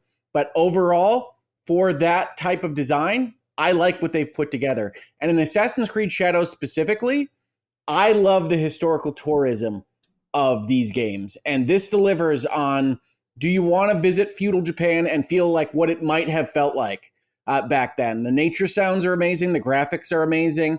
I love walking through the villages into the next temple and doing whatever it is I've been asked to do in the game. I love uncovering the objectives board and finding that seemingly every region and every city in feudal Japan has some group that needs assassinating. It's fine. That's why I'm here. It's in the title. But I really enjoy this game. The only big criticism I have is that I don't think the dual protagonist works. I don't think the split between Yasuke and Naoe works. Naoe is clearly where the game engine and game design lives, with a really robust stealth suite of options and things to do. And then the Assassin's Creed combat in these RPG games, while better here than I think in other of the entries, doesn't support just rolling in with Yasuke just blowing everybody up, because it's not a character action game. It isn't that compelling. And so I don't like the split between the dual protagonists, even if I think they've done a good job of giving each motivation for their plots and their stories. I love Assassin's Creed, though, so I'm tilted towards this game as it stands, and I think Shadows delivers on what I would have hoped for from this project. It's probably my second favorite of the RPG Assassin's Creeds to Odyssey, because I really love boats, I really love the water, I really love the Peloponnesian War as a time in history. It's very difficult for them to beat Odyssey just on the things that already tilt towards me. But I really, really, really like Shadows. And if you've liked really any aspect of the Assassin's Creed RPG series in particular, but even maybe going back to the original Assassin's Creed, because they've kind of changed the combat now to mirror some of that attack, counter-attack setup that they had in the original Assassin's Creed games, I would recommend this title. Again, take that as you will. Take it with whatever grain of salt you need to apply. I'm tilted towards Ubisoft games, but I really, really like this game, and am mildly offended that the write-in was that they're mostly enjoying it. That's not. What's the order, Hoeg, of the RPG games for you? Odyssey? I think it's going to be Odyssey, Shadows, Origins, Valhalla. Yeah. I'm expecting that to be my order as well, not having played Shadows yet, but yeah, that makes sense. For me, it's Shadows, Origins, Odyssey, Valhalla. So in my case, like how Brad mentioned, like I beat this before it came out. I did the review for Season Gaming, and then I kept like playing it like briefly to see if I consider platinuming it. At this point, I'm not going to platinum it because I'm pretty burnt out. Let's just say I played 70 hours of this game in 11 days. I feel like I'm still have the eye, like the eyesore from having done that over like close to a month. But to me, it's like Hoeg loves the RPG series. I enjoyed the RPG era of Assassin's Creed, but I'm more a truther of the original style. But I would say Shadows to me is the most I enjoyed the RPG, an RPG Assassin's Creed, because it smartly kind of like cut back on the bloat that to me like undid a game like Odyssey, which I enjoyed playing a lot. But I felt like those games were like the level gating in those games was like too much for me, especially like if you're trying to just do the mainline story. I still remember vividly, and I reconfirmed it with a replay, that in Odyssey, if you're trying to use mainline the story, there's like a 10 level gap between one level to the other one if you just kind of want a mainline. And that was like a way for you to be like, no, go do all these side stuff, or pay us the $10 for the XP boost.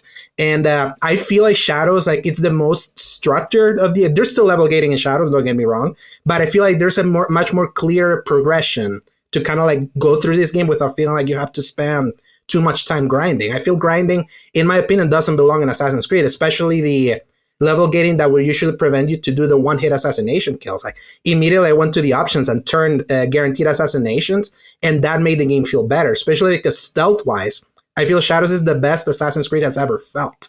Like literally, it's like just in the movement feel, and what you can do is Naoe, and using it's some tiny Splinter Cell-like mechanics of like being in the shadows, using tools to do the smoke bombs or turning the light off and all that. I feel like there's like not quite as developed as a game like Splinter Cell Chaos Theory, which to me is like the greatest stealth game ever, like in pure stealth. But I feel at least it took the right lessons to make the gameplay stealth of this game better. And to me, like the biggest monkey's paw scenario for Shadows, the fact like how Hoeg was mentioned, like this game is not well built for the dual protagonist nature, because it's like it's with one character you can do the gameplay loop, platforming, parkour, stealth, and combat. With Yasuke you can only do one.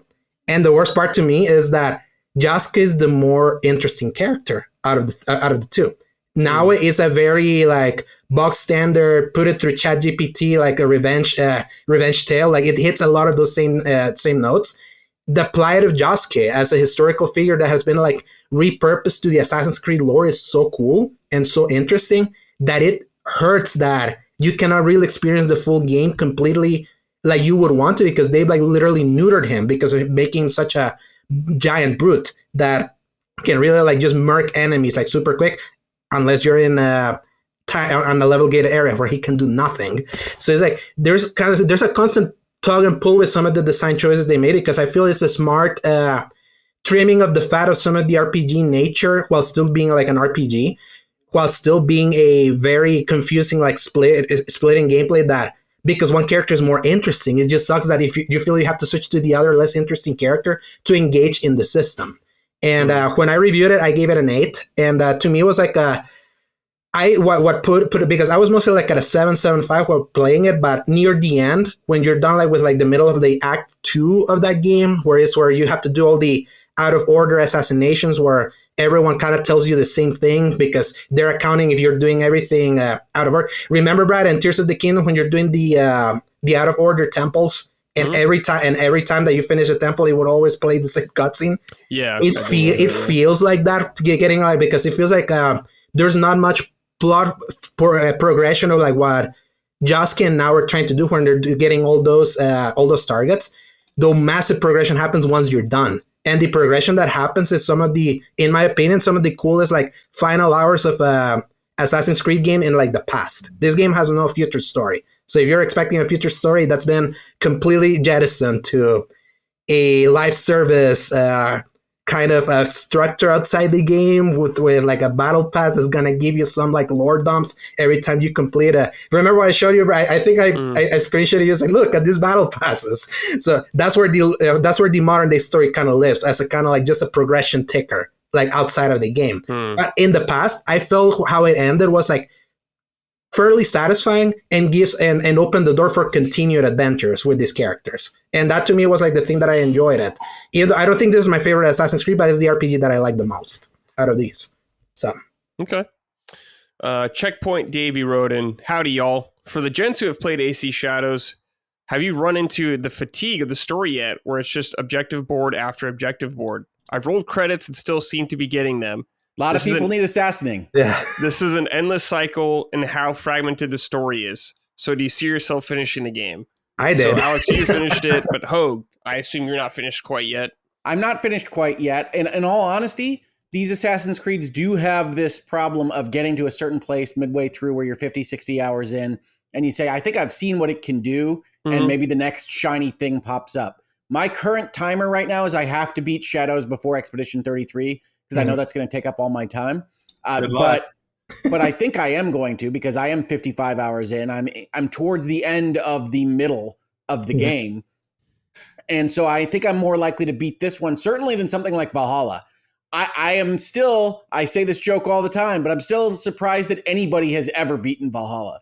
That game just seems to keep going on and on and on and on and on. Yep. I feel like Shadows has trimmed the fat of Valhalla. And feels like it has more drive, even though, yes, this nonlinear storytelling approach has this issue where the game has to accommodate that it doesn't know what you've done. Yeah. And you can feel that as you go along. And just to kind of give how I was able to push through with Valhalla, like I'm one of the few that love the modern day story. And I felt like Valhalla was one of the better marriages of trying to like merge the past and the future with like what we were doing in the past, informing what was happening in the future and bringing that entire area of the Assassin's Creed lore together. That's why I kept pushing with that one. Like with Shadows, there's none of that. And I would say at least the game did a good enough job just in the past to kind of keep pushing me. But I do feel if you don't have that drive, like with the modern day story, it's much harder to kind of keep pushing on Valhalla, because it's like if you don't care about that, that's kind of like the main drive. The main drive of the past ends early in Valhalla with the revenge of the who killed your dad. So, slight spoilers. So, Hoeg, how would you feel if I told you that I have the platinum in Valhalla and I have 100% of all the DLC trophies, including the I would say that I am board. impressed. I am impressed. I don't know exactly what that says about your choices in life, but the fact that you got it done is impressive, because I played Valhalla I enjoyed Valhalla for what it is, but you could feel the different teams running the different regions and the completely different stories and just getting into these little areas where you'd have its own Assassin's Creed game, and then I would finish those areas and feel like I finished the game. Like that's what would happen with me in Valhalla. I would finish one of these regions and say, I'm good with Valhalla for now. And then I would come back in 6 months. I would look at what I was at in terms of my level and what the next region was. I'd go put my little stone man down on it, and I would play that story out. And like I played that for years that way. And I'm still no closer to the ending, seemingly. So I'm proud of you. I am. But I could never do it. All I can say on Valhalla is it helps to be unemployed in the middle of a global pandemic and having nothing but time on your hands. Because that's also when I went through the Mass Effect trilogy and got all those platinums. Get it done. Yeah. Mm-hmm. Those are easy to get, relatively speaking. Yeah, I think you still have to play. Well, I went through and not just on that, but I also got the collective list, so I played all of them on Insanity for my playthrough of those. So that's those are That's I did that back on I did that back on PS3. I did not. I have none of those. Interesting. Well, Assassin's Creed, I haven't played it. Maybe I'll buy it when it's like $20 or something like that. Should be tomorrow. Rush. Yeah, could be soon with Ubisoft. But I don't know if I'll even get to it this year because I might just save all that open world Japan action for Ghost of Yotei that's coming out this year. So I don't know if I'll get to it. It'll be interesting when that game comes out and people start comparing them. One of the things I find really interesting about diving into Shadows is I was concerned that it would just hit the same beats as Ghost of Tsushima. And I love Ghost of Tsushima. And one of the things that really surprised me is how Ubisoft took a different tact. Like Tsushima really reminds me of Kurosawa. Obviously they have the Kurosawa mode, but it's designed around that kind of melodramatic sword duels and things like you expect from that type of media. This game, Shadows, tends to take most of its interesting artistic beats more from like 70s grindhouse cinema or like Kill Bill to give you some kind of touch point. So it'll have Japanese surf music behind a battle sequence, then it will cut to black and white randomly while you're in the middle of a cutscene, that kind of thing. So I do think that they can coexist. I think that Yotei and Shadows can likely coexist. But yes, there will of course be comparisons because that's what we do as gamers in gaming. Compare things across each other. But I think there is a space for both. Yeah, I've heard it's a very bloody game. I've heard it's like the bloodiest, goriest Assassin's Creed ever. Is that an accurate representation? If you have dismemberment on, yes. It's very destructive, right? I mean, it's no Bonanza, but it's very destructive, and you're constantly like knocking people's viscera into the walls that you are otherwise fighting around before you knock those walls down. And so I think there is a lot of blood. There is a lot of gore.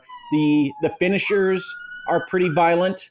But overall, one of the things that really makes this game sing for me is that the animations are maybe the best that Assassin's Creed RPG version has had. And so all those things are elegant, dancing, bloody finishers more than anything. Yeah. Cool. By the way, just today, I just literally got this notification. There's a new patch for Shadows that adds a couple quality of life that I wish was there in the game. Like, this was the first RPG or Assassin's Creed that didn't give you an auto follow when you were riding your horse. I was trying to decide why they took it out. Yeah, they just added back in. They're adding also something that, thank God they're adding it. When you were trying to sell a lot of your gear, you had to do it one slowly at a time. Apparently now they're sell all option. No, they didn't. They just patched that in too. And if you're on PS5 Pro, they're adding pisser support. So yeah, it had a TAA solution, which was pretty pretty. We have to say, bro, this is one of the prettiest PS5 Pro like games that exists. Like when you see like the comparison of how it looked on base PS5 to Pro, it was pretty significant in performance one specifically. And now they're adding gorgeous. Yeah, and I want to see how the pisser functionality works in this one. On top of now, you can run at there was, weirdly enough, I don't know if you saw this, Hoeg, that when you were at the base at your villa, it dropped to 30 frames all the time. But when you were outside the villa, it would go to like 60 FPS. Now they're unlocking the frame rate while you're at the villa. I remember when I was playing at the review, I was like, why is this running at 30? I had performance mode on. Is this like broken? And then when the game launched, it still had, I was like, Okay, because the villa in this game is kind of like a Sim City like, where you can like build your villa like and the structures however you want. I was like, maybe they locked it at 30 to save some performance because it's gonna be wild for everyone else. Your villa, like how Hoeg builds his villa or how Joe builds his villa will be different to mine. It's not like that extravagant, but everyone can build it differently. But now they're gonna unlock the frame rate for that too. So by the time you get there, Brad, they might add even more stuff into the game. So Okay. And knowing you, it will go on sale soon. Yes. So I don't blame you for waiting. Yeah. I'm so excited to play this game. I love Assassin's Creed. I do have the platinums for Syndicate, Origins, Odyssey, and Valhalla. I love Assassin's Creed games a lot. It is one of my favorite franchises, and Assassin's Creed 2 is in my top 10 games of all time, despite not having the platinum for that one. I have not played this one yet, and the reason I have not played it yet is going to be discussed in the Sorted Out segment when we get there.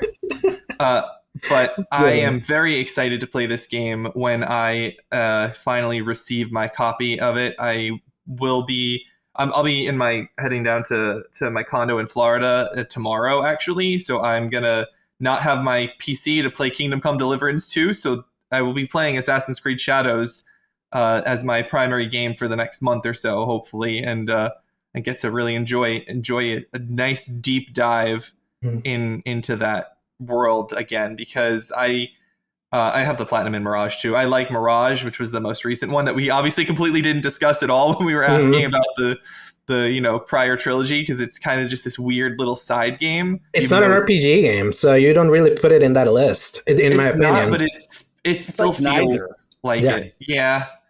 I did really not hate Mirage, but I don't consider it one of the mainline entries. Mirage is definitely a swimming in sevens game for sure in terms of its overall quality. It still carries over a lot of the problems I had with Valhalla, in that Eivor in Valhalla feels horrible to control. If I played as a male Eivor, I know it's canonically a she, but he controls like he's a truck that's stuck in, first gear that can't actually run fast or move. And you're on this ginormous map, and you got your horse that can like swim, which is useful, I guess. But I'm so excited for Shadows. I'm really excited to get to it. And I've heard some people love it. I've heard some people hate it. I trust Hoeg saying that if it's, if you like the RPGs, you're going to like this one because it's the best that they've ever done. I believe that for sure. So I'm really excited to get to this. I really, really, really like Shadows. And even outside of feudal Japan, you have a day-night cycle with a weather cycle, with a season cycle on a game that looks like this. You can just immerse yourself in just living in nature.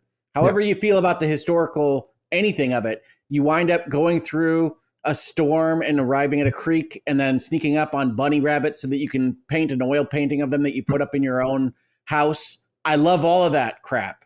So this is that for me. Yeah. I think if you enjoy any of the things that I just said, you're going to like this. And if that all sounds dumb to you, I'm probably not going to convince you here on a podcast anyway. Yeah. Did you guys engage with the base building system at all? Like, I've heard it's really in depth, like really thorough. Just the base to get your perks. Mm-hmm. After that point, it's up to you how much you want to do with it.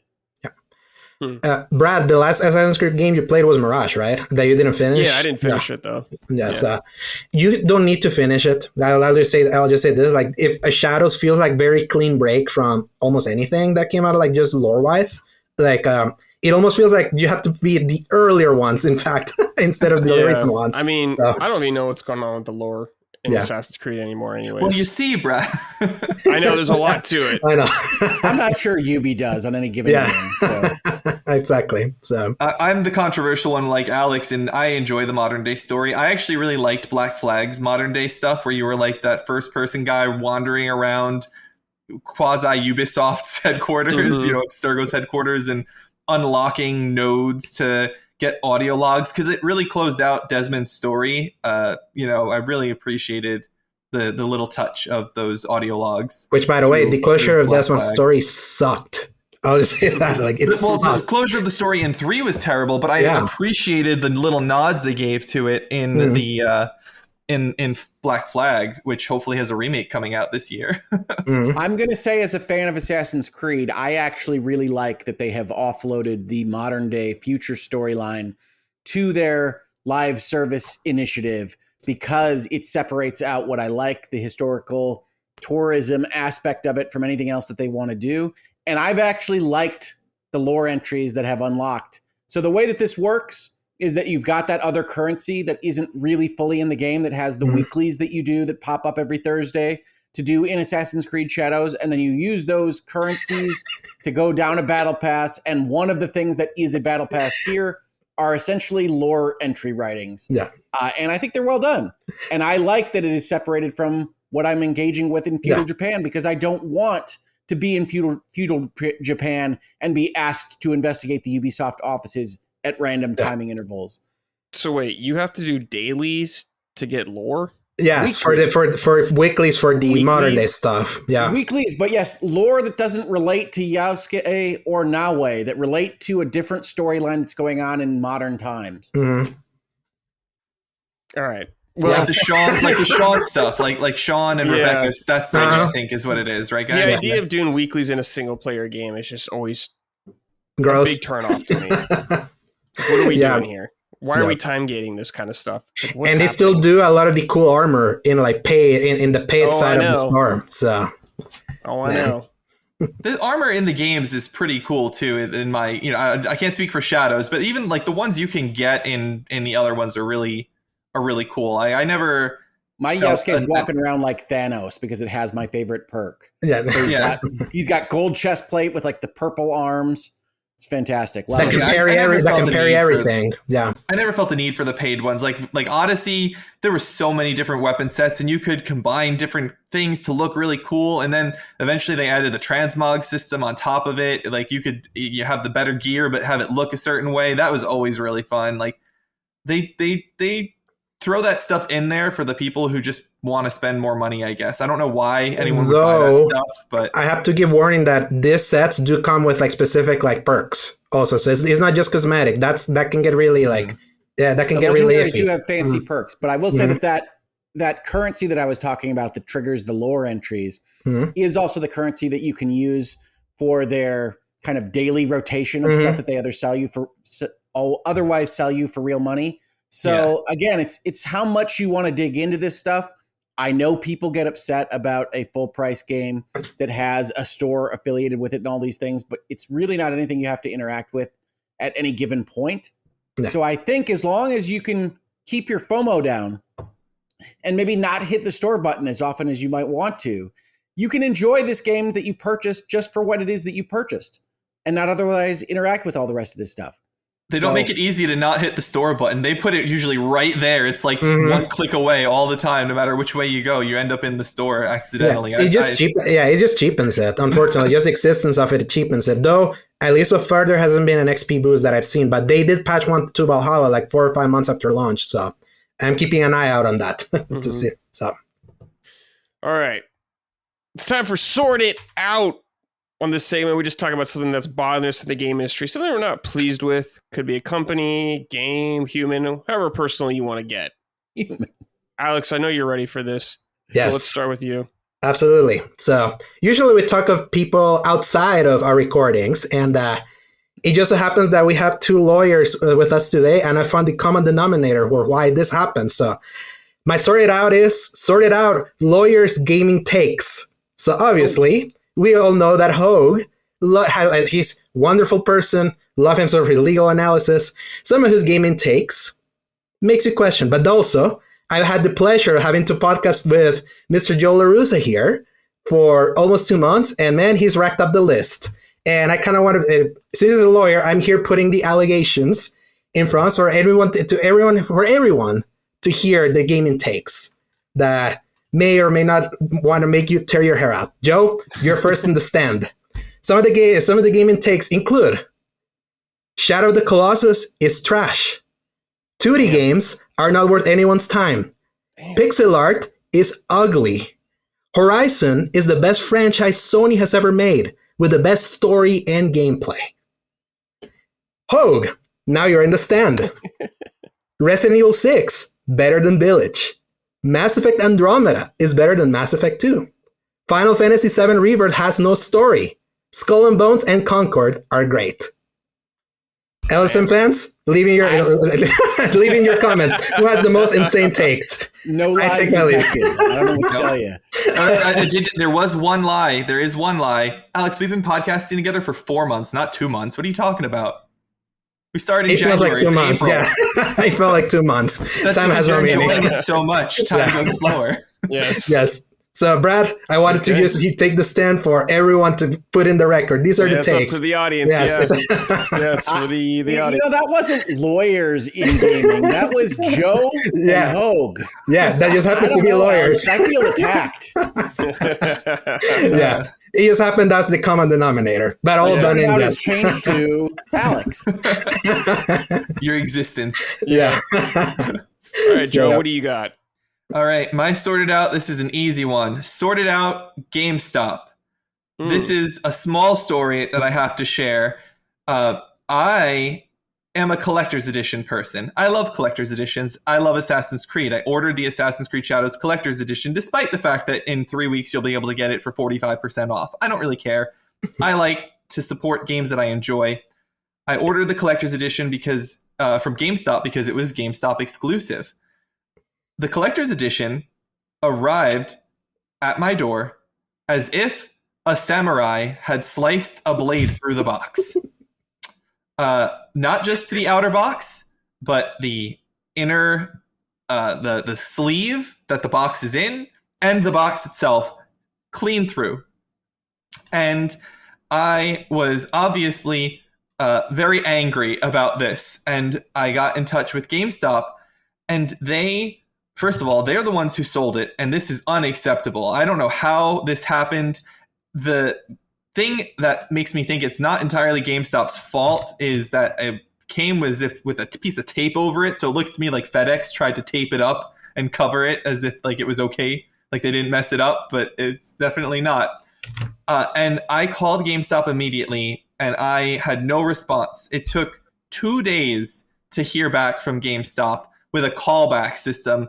I sent out a tweet about this. I was getting it. I had like 10K views on this tweet. I don't have a lot of followers, but I was getting traction on this because it was so frustrating that this happened. I couldn't believe it because I love this game, and I actually like GameStop by and large. I bought a lot of things from them over the years. I've never really had major issues. This is the first time anything even remotely close to this has happened. You know, you're more likely to get a damaged box from Amazon than GameStop in my experience. But this one just completely shredded straight through. I could not believe it. And then after 2 days of waiting, they were like, "Oh yeah, we can return it. You know, what do you want us to do? You want your money back, or you want a replacement?" I said, "I want the replacement. I want the game, please. Thank you." They say, "Oh, you just have to bring it to the GameStop nearby and show them the shipping label we'll give you, and they'll take the return in." And then we'll ship out a new one when it's checked back in is returned. It is now let's see, 2 weeks now. Like 2 weeks or so since I did this, maybe 12 days. It's been a long time since I returned this box. It is still showing as pending on GameStop's website. Oh man. And I called them to ask why that was. And they said, "Oh, it's not when it's in the store. It's when it gets back to the warehouse. So the store that you return it to has to ship it to the warehouse. And then once it's in the warehouse, then they'll scan it as returned. And then they'll send you the new copy." So I'm sitting here, however many weeks after Assassin's Creed Shadows launched, waiting for this box to arrive. And I'm leaving tomorrow. Like I said, thankfully, they're shipping it to my place in Florida. So it will be arriving where I'm headed. That's the only good thing that has happened so far. So yeah, sort it out, GameStop. Sort out your customer service. Why did I have to call multiple times and had no real response for days on end? And why did this even happen? I don't know if it's GameStop or FedEx. So maybe sort it out FedEx if this was FedEx's fault. But yeah, don't ship things in destroyed fashions. It is very frustrating.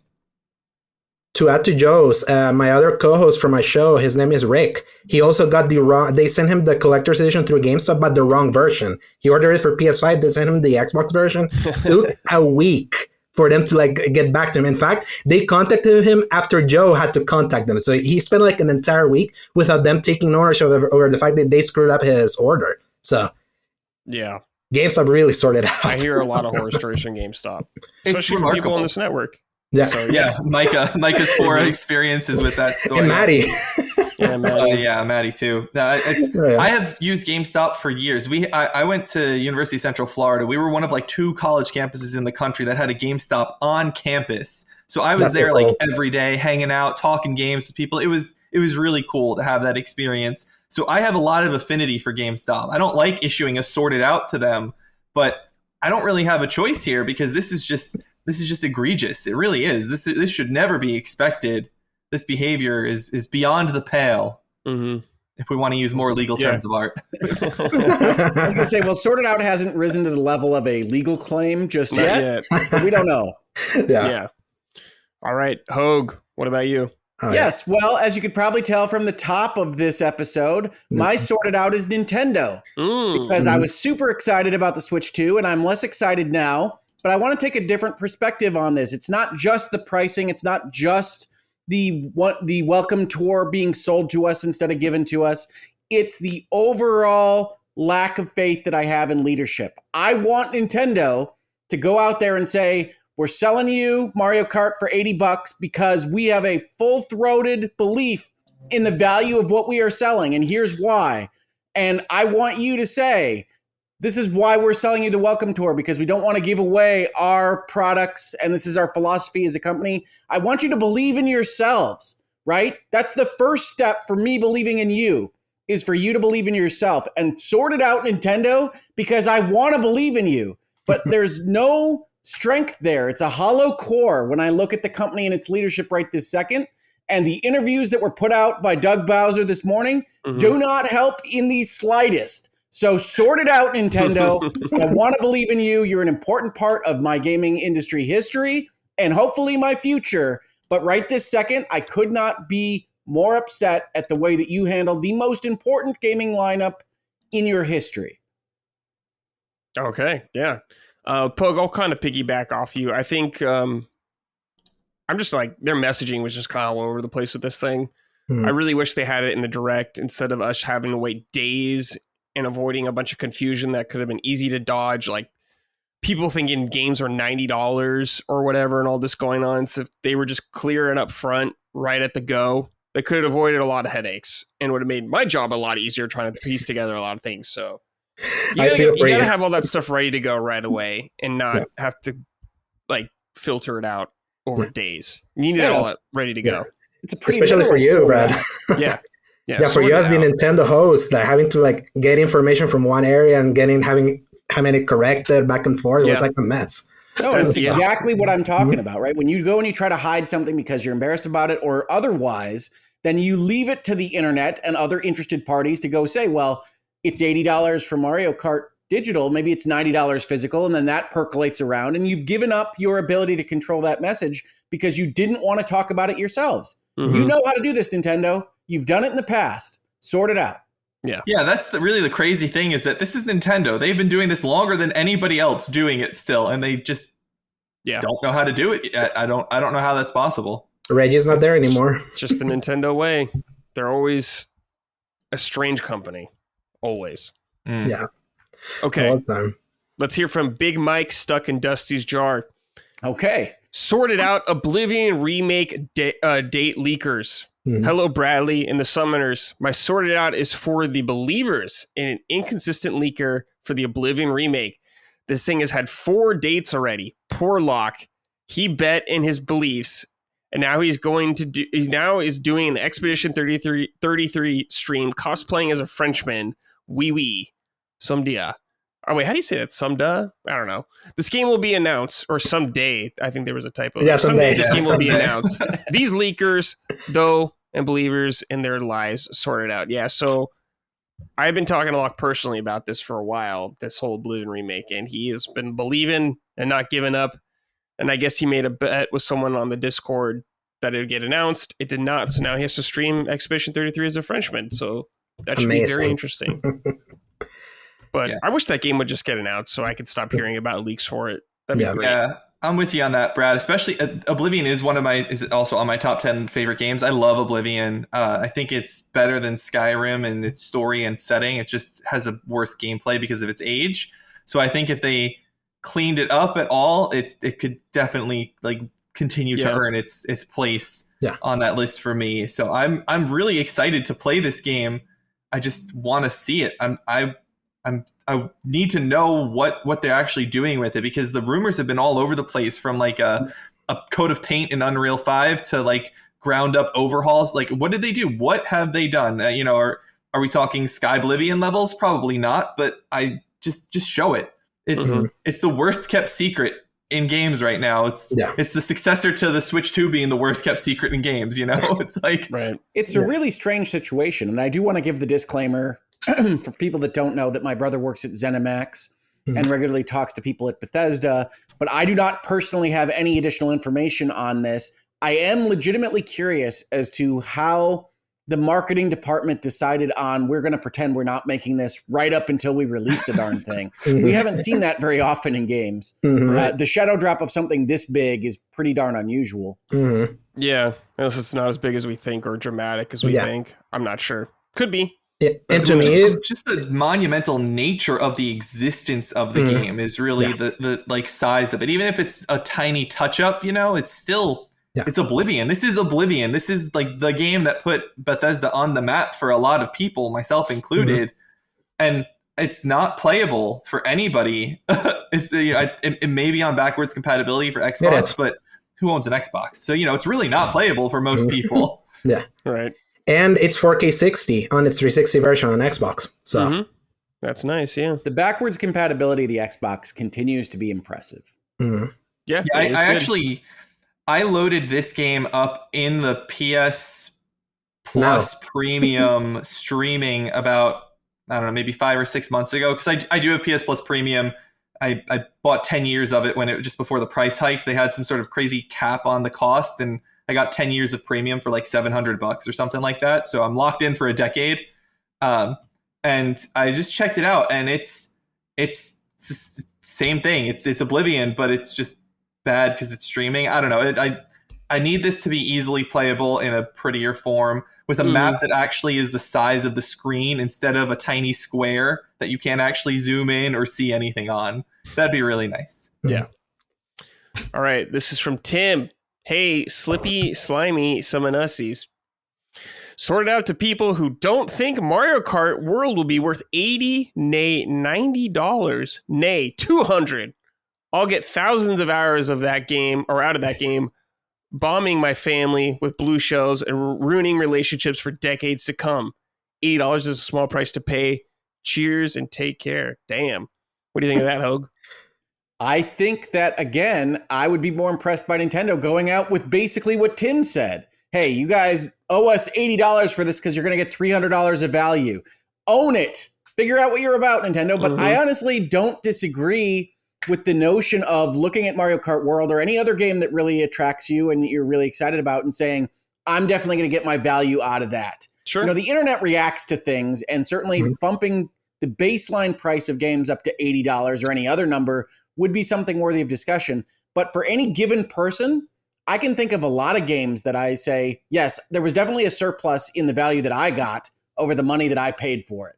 And I often feel this way on sale. I often buy things, I wait for them to be really, really through sales on $5 or $10 or something really accessible to me.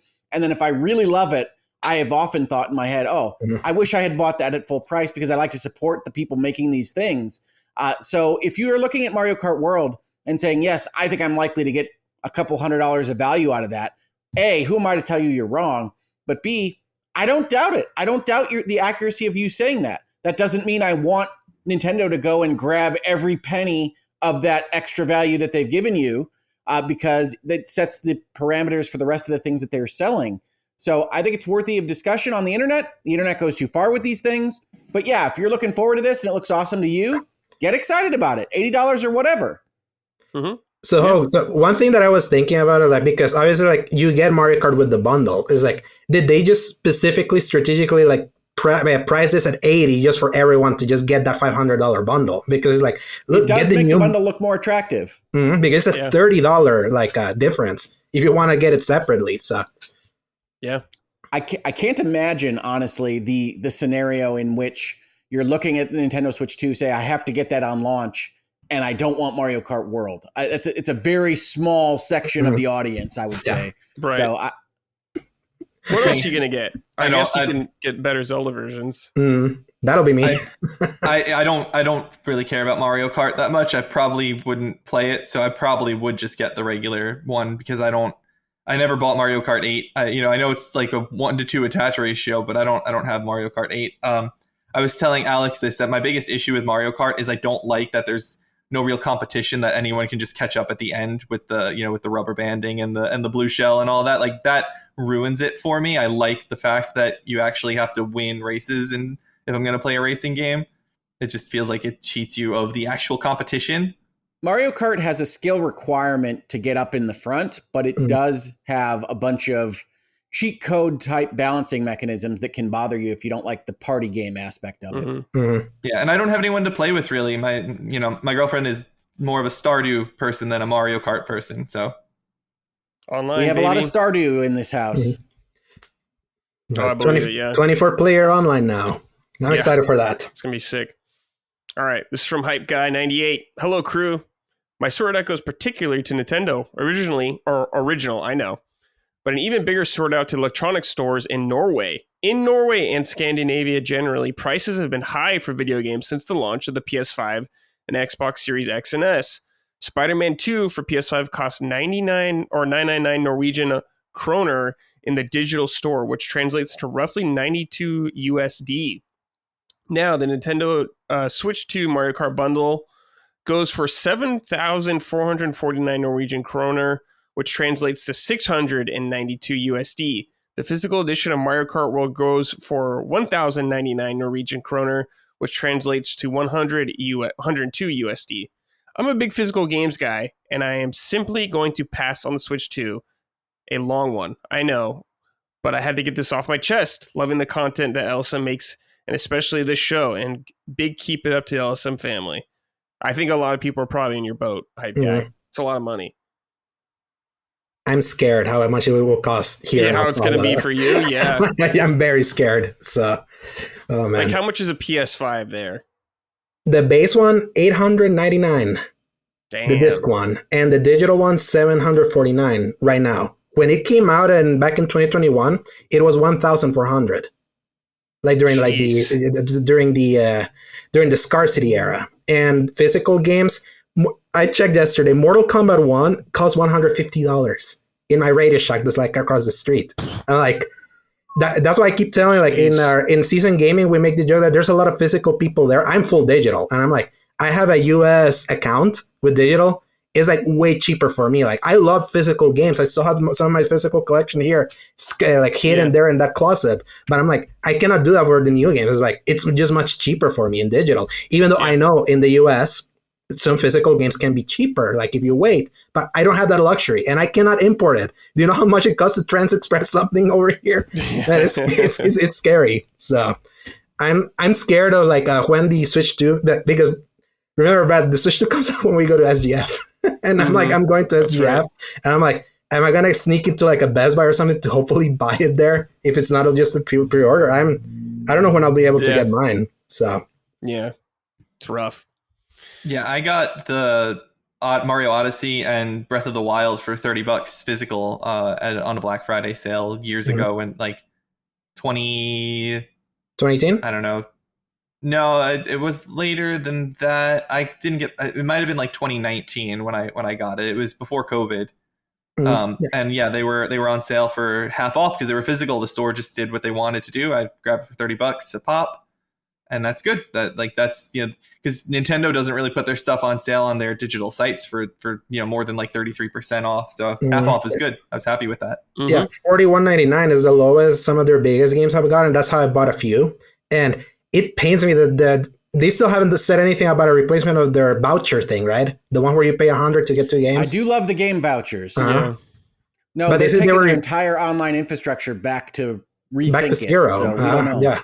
Which is wild. I'm like, that was so good. That's how I recently bought Xenoblade. And Donkey Kong HD, I got it through a voucher. I can't even tell you how many indie games I got just with gold coins on the Nintendo Switch. Yeah. I think I own a total of 7 or 9 Switch games. Like, I don't own a lot. I love my Switch. Yeah, I have a lot, but I don't play a lot of third party on it because it is stinky. All right, boys, time for Keep It Up. The exact opposite stuff we're pleased with in gaming. Alex, we'll start with you again. Yeah. In a similar note, I want to give a keep it up to our own Hoeg over here. Because people may forget, he went through something very scary 3 years ago.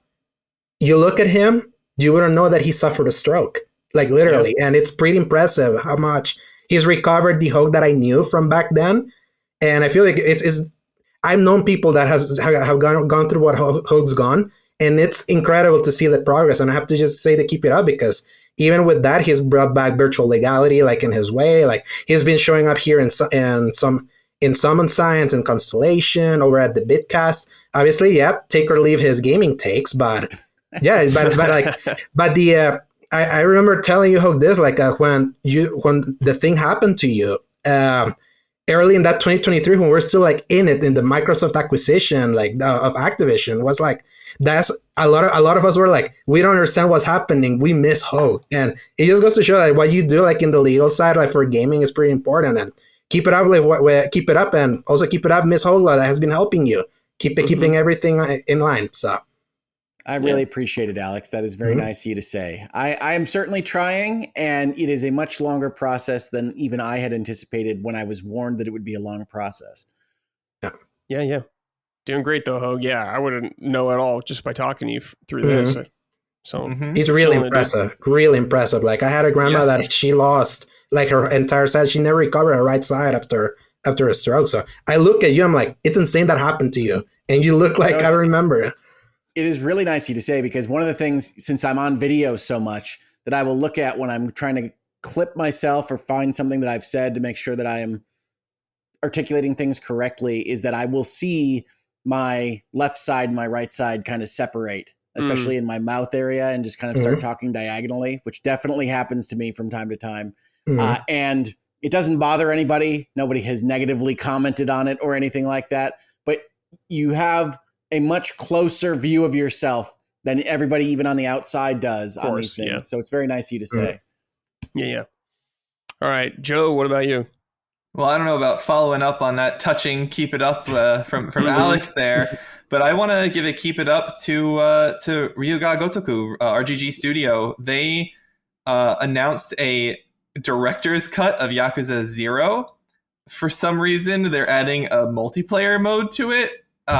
Why not? Yeah, why not? So RGG is really just like the champion of studios and content production. Let me rephrase, quality content production, with their just near constant releases of remasters and remakes and new games and side stories, and it never drops the ball in my experience. You know, I am we'll be talking about later, but Yakuza Kiwami is 10 years old this year. Yakuza 0 is 10 years old this year, and Kiwami is, I think, 10 years old next year. It's remarkable how much content they have managed to produce and how good it all is, and how impactful it can be. I have not gotten to Infinite Wealth or Pirate Yakuza yet. I'll get to Infinite Wealth in June. That's on the docket for June this year. But I did The Man Who Erased His Name back in December of last year, and without spoiling any of the game there, like I was literally just in tears, bawling my eyes out at the end of that game. It hit me so hard that if I was a different kind of male, I would be ashamed to admit it, but I'm not. I don't care. I love those characters and I love that story, and RGG just keeps it going. And I think that the director's cut is a really cool thing. They said there's like 26 minutes of new cutscenes. I don't know what they're going to put into those cutscenes, but I'm really curious to find out. And I hope they release it for not just the Switch. I hope it ends up like maybe it's a new version, maybe it's a patch to the current version of 0 that's already out there. But I have the I don't know if you guys, Brad, you may have seen this because you're a big Yakuza guy, but the limited run games release of like the 0 through 7 fancy special editions that they're doing. No, I haven't seen that. No. Yeah, so limited run games. I know we don't really like limited run games on LSM over here, but they are doing a special release of a collection of Yakuza 0 through 7 in a physical form with a standees and art books and the soundtracks. They actually just finished the pre-order period for all of them, so they might, if you're interested in it, Brad, you might need to look at getting it secondhand or see if they have extras when they're done. But it's a crazy impressive collection of Yakuza things that they're working with RGG and putting together. And I have the whole thing ordered because I just love these games so much. And they need to keep doing what they're doing. I know that Nagoshi left, and so the former head of it's not there any longer, but they've still managed to put out some killer content, and they're showing support for their franchise with this director's cut. So I'm really excited to see what's new, and maybe buy it another time, buy it a third time if I have to, because I love it so much. So yeah, keep it up, RGG. They are a workhorse, yeah. They pump stuff out really fast. Yes. What's their a little too fast to me. Sometimes where I get annoyed, I'm like, another one already? Yeah. But they are very efficient. I will say that. I loved Infinite Wealth, so I hope you like it, Joe. It was one of my favorite games of last year. Yeah. I know I'm excited about their next IP. It's the one where they're like in the 20s in America. Yeah. I can't remember what it's called. Project Century. Yeah. Mm-hmm. That one Project Century. Yeah, Project Century. Yeah. I love RGG. And again, the business side of my analysis, I love that they are able to take those assets and those maps and say, you know what, we can tell more stories without razing the entire city to the ground and building a new map. I think it's cool that you have a history with places like Kamurocho and all the people that make up the Yakuza series. And yeah, I know it's too melodramatic or too Japanese or anime for some in some places, but overall, I think they've struck a tone that I can only describe as Yakuza at this point, or Like a Dragon, I suppose, going on in the future. And I love it. I love that melodrama. I love that wackiness. I love that craziness. And yet they can still elicit those sincere emotions with that melodrama. It's a soap opera for video gamers, and I love it to death. Yakuza 0 is maybe my favorite entry in the series, so I'm glad to see it get a new touch-up, and I think it's a great call-out, Joe. Yeah, I agree with Brad's point on they do release them very quickly sometimes, and you're right, Hoeg, that melodrama, I understand it doesn't appeal to everybody, but they just write it so well and they localize it so well that I definitely don't do the English voice acting or anything. Like, that's another thing. They're adding the English VO to 0, which is crazy. Is getting into 0? Yeah. Yep. He is. I didn't realize. Yep. Yeah, he sure is. I shared the link to the Yakuza collections that I was talking about in our little chat here, if you guys are curious about it. But yeah, it's 7 fancy editions of all of these games. It's crazy, and I love it. I'm excited for Infinite Wealth, Hoeg. I'm really excited for it because I almost quit after the Song of Life because I don't care as much for JRPGs with the turn-based. I'm not a huge turn-based fan. I'm getting more into turn-based games. I'm excited for Expedition 33. But I ended up really loving Like a Dragon, Yakuza Like a Dragon. So I'm very excited for Infinite Wealth and continuing that story. And then now eventually with a job system. Yeah, I hope it. I liked the jobs in 7 and in Like a Dragon. So I heard that though they're even better in Infinite Wealth. They are. It is. Yeah. One day I'll play them. That's cool. One day I'll play them. I'm excited to get there, and I'll hit Pirate Yakuza come this upcoming December. I have it all scheduled. It's all on a calendar. It's all planned out. Actually, I love to think that you have an Outlook calendar somewhere with. Yeah. Now I'm hitting this game. Mm-hmm. Yeah, it's just Yakuza games. I'll talk about that when I talk about Kiwami in a little bit. How I worked through those. How I worked through that franchise. But yeah, so that's maybe you have an answer to the question I'm always asked, which is where do you start? Because I've told people not to start with 0. I love 0, but I don't think you should start with 0. And I'm interested in what your answer to that is, Joe. I did start with 0. I think that 0 is a good place to start if you are interested. I think it's important to start there because it shows you the highs of the series before you get into the doldrums of 3, 4, and 5. It shows you what the real peak of it can be with 0 and Kiwami 2. and it's like just you have to open your mind to the concept of I'm starting a journey. It is an Odyssey, you know, it is the Assassin's Creed Odyssey. It's the Yakuza Odyssey that you're going on here. So I think 0 is a really good starting point. I do think that 7 is a good starting point if you want to focus on the newer games. If you really don't want to go through 7 games before you start catching up to more modern stuff, you can start at 7. But I don't have any issues starting with 0. Kiwami is okay to start with, but there's this YouTuber, Snowiest Angaman, who is a Yakuza YouTuber. He's an Australian Yakuza YouTuber, and he talks about how Kiwami is so bad to start with because it kind of assumes you played 0 and doesn't tell you anything. There are actually like really no tutorials in Kiwami and how anything works in Kiwami. You just kind of have to know from having played 0. So I'm curious, Hoeg, why do you feel 0 is not a good place to start? I just view it as kind of the prequel background for 1/Kiwami. So I prefer the Star Wars model of go learn the prequels afterwards and get the full deep dive into the clans and everything else from the baseline trilogy. But I love 0. 0 is my favorite entry.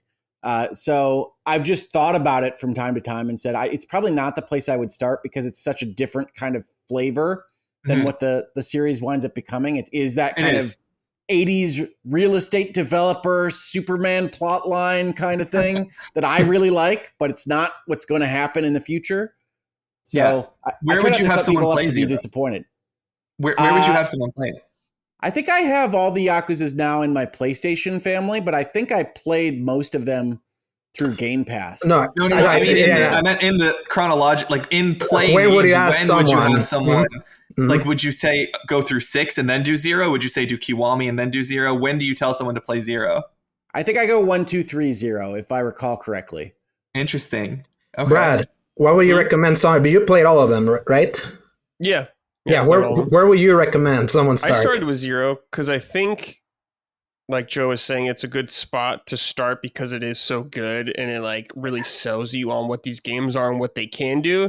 Sure. And it made putting up with stuff and like the later entries easier to do for me. So I'm happy I started there.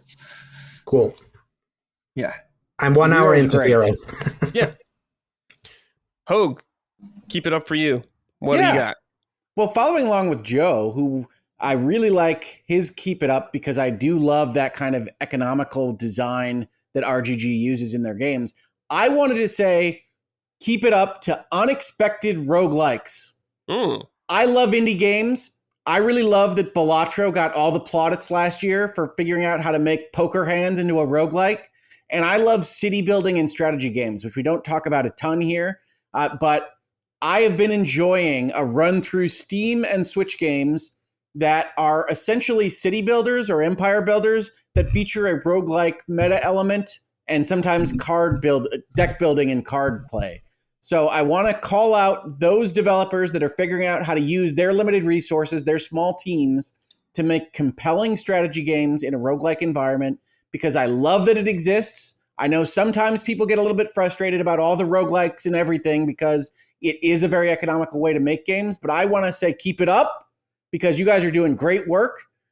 People heard when I was on the Bitcast yesterday that one of the things I wanted to recommend was a very small, I think 1 or 2 person team Steam game that is a card building city builder called Dawnmaker that I got for less than $10 the other day that I have just adored. It features synergies and board game kind of elements within a roguelike meta progression environment, and I could not recommend it more. If you got $10, give it to these guys on Steam because Dawnmaker is a really good time.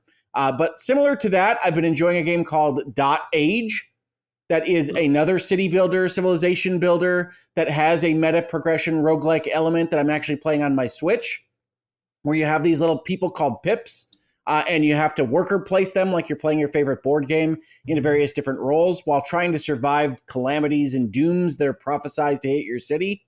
And you do all this through a roguelike kind of progression where you don't know exactly what your elder is going to remember that you have the capability of building in any given run. And so you're constantly modifying your strategy and they're using their resources as developers to make it a different game every time. And I love this stuff. So keep it up. Keep finding ways to entertain me, game developers. You haven't stopped my entire lifetime, but I love this stuff.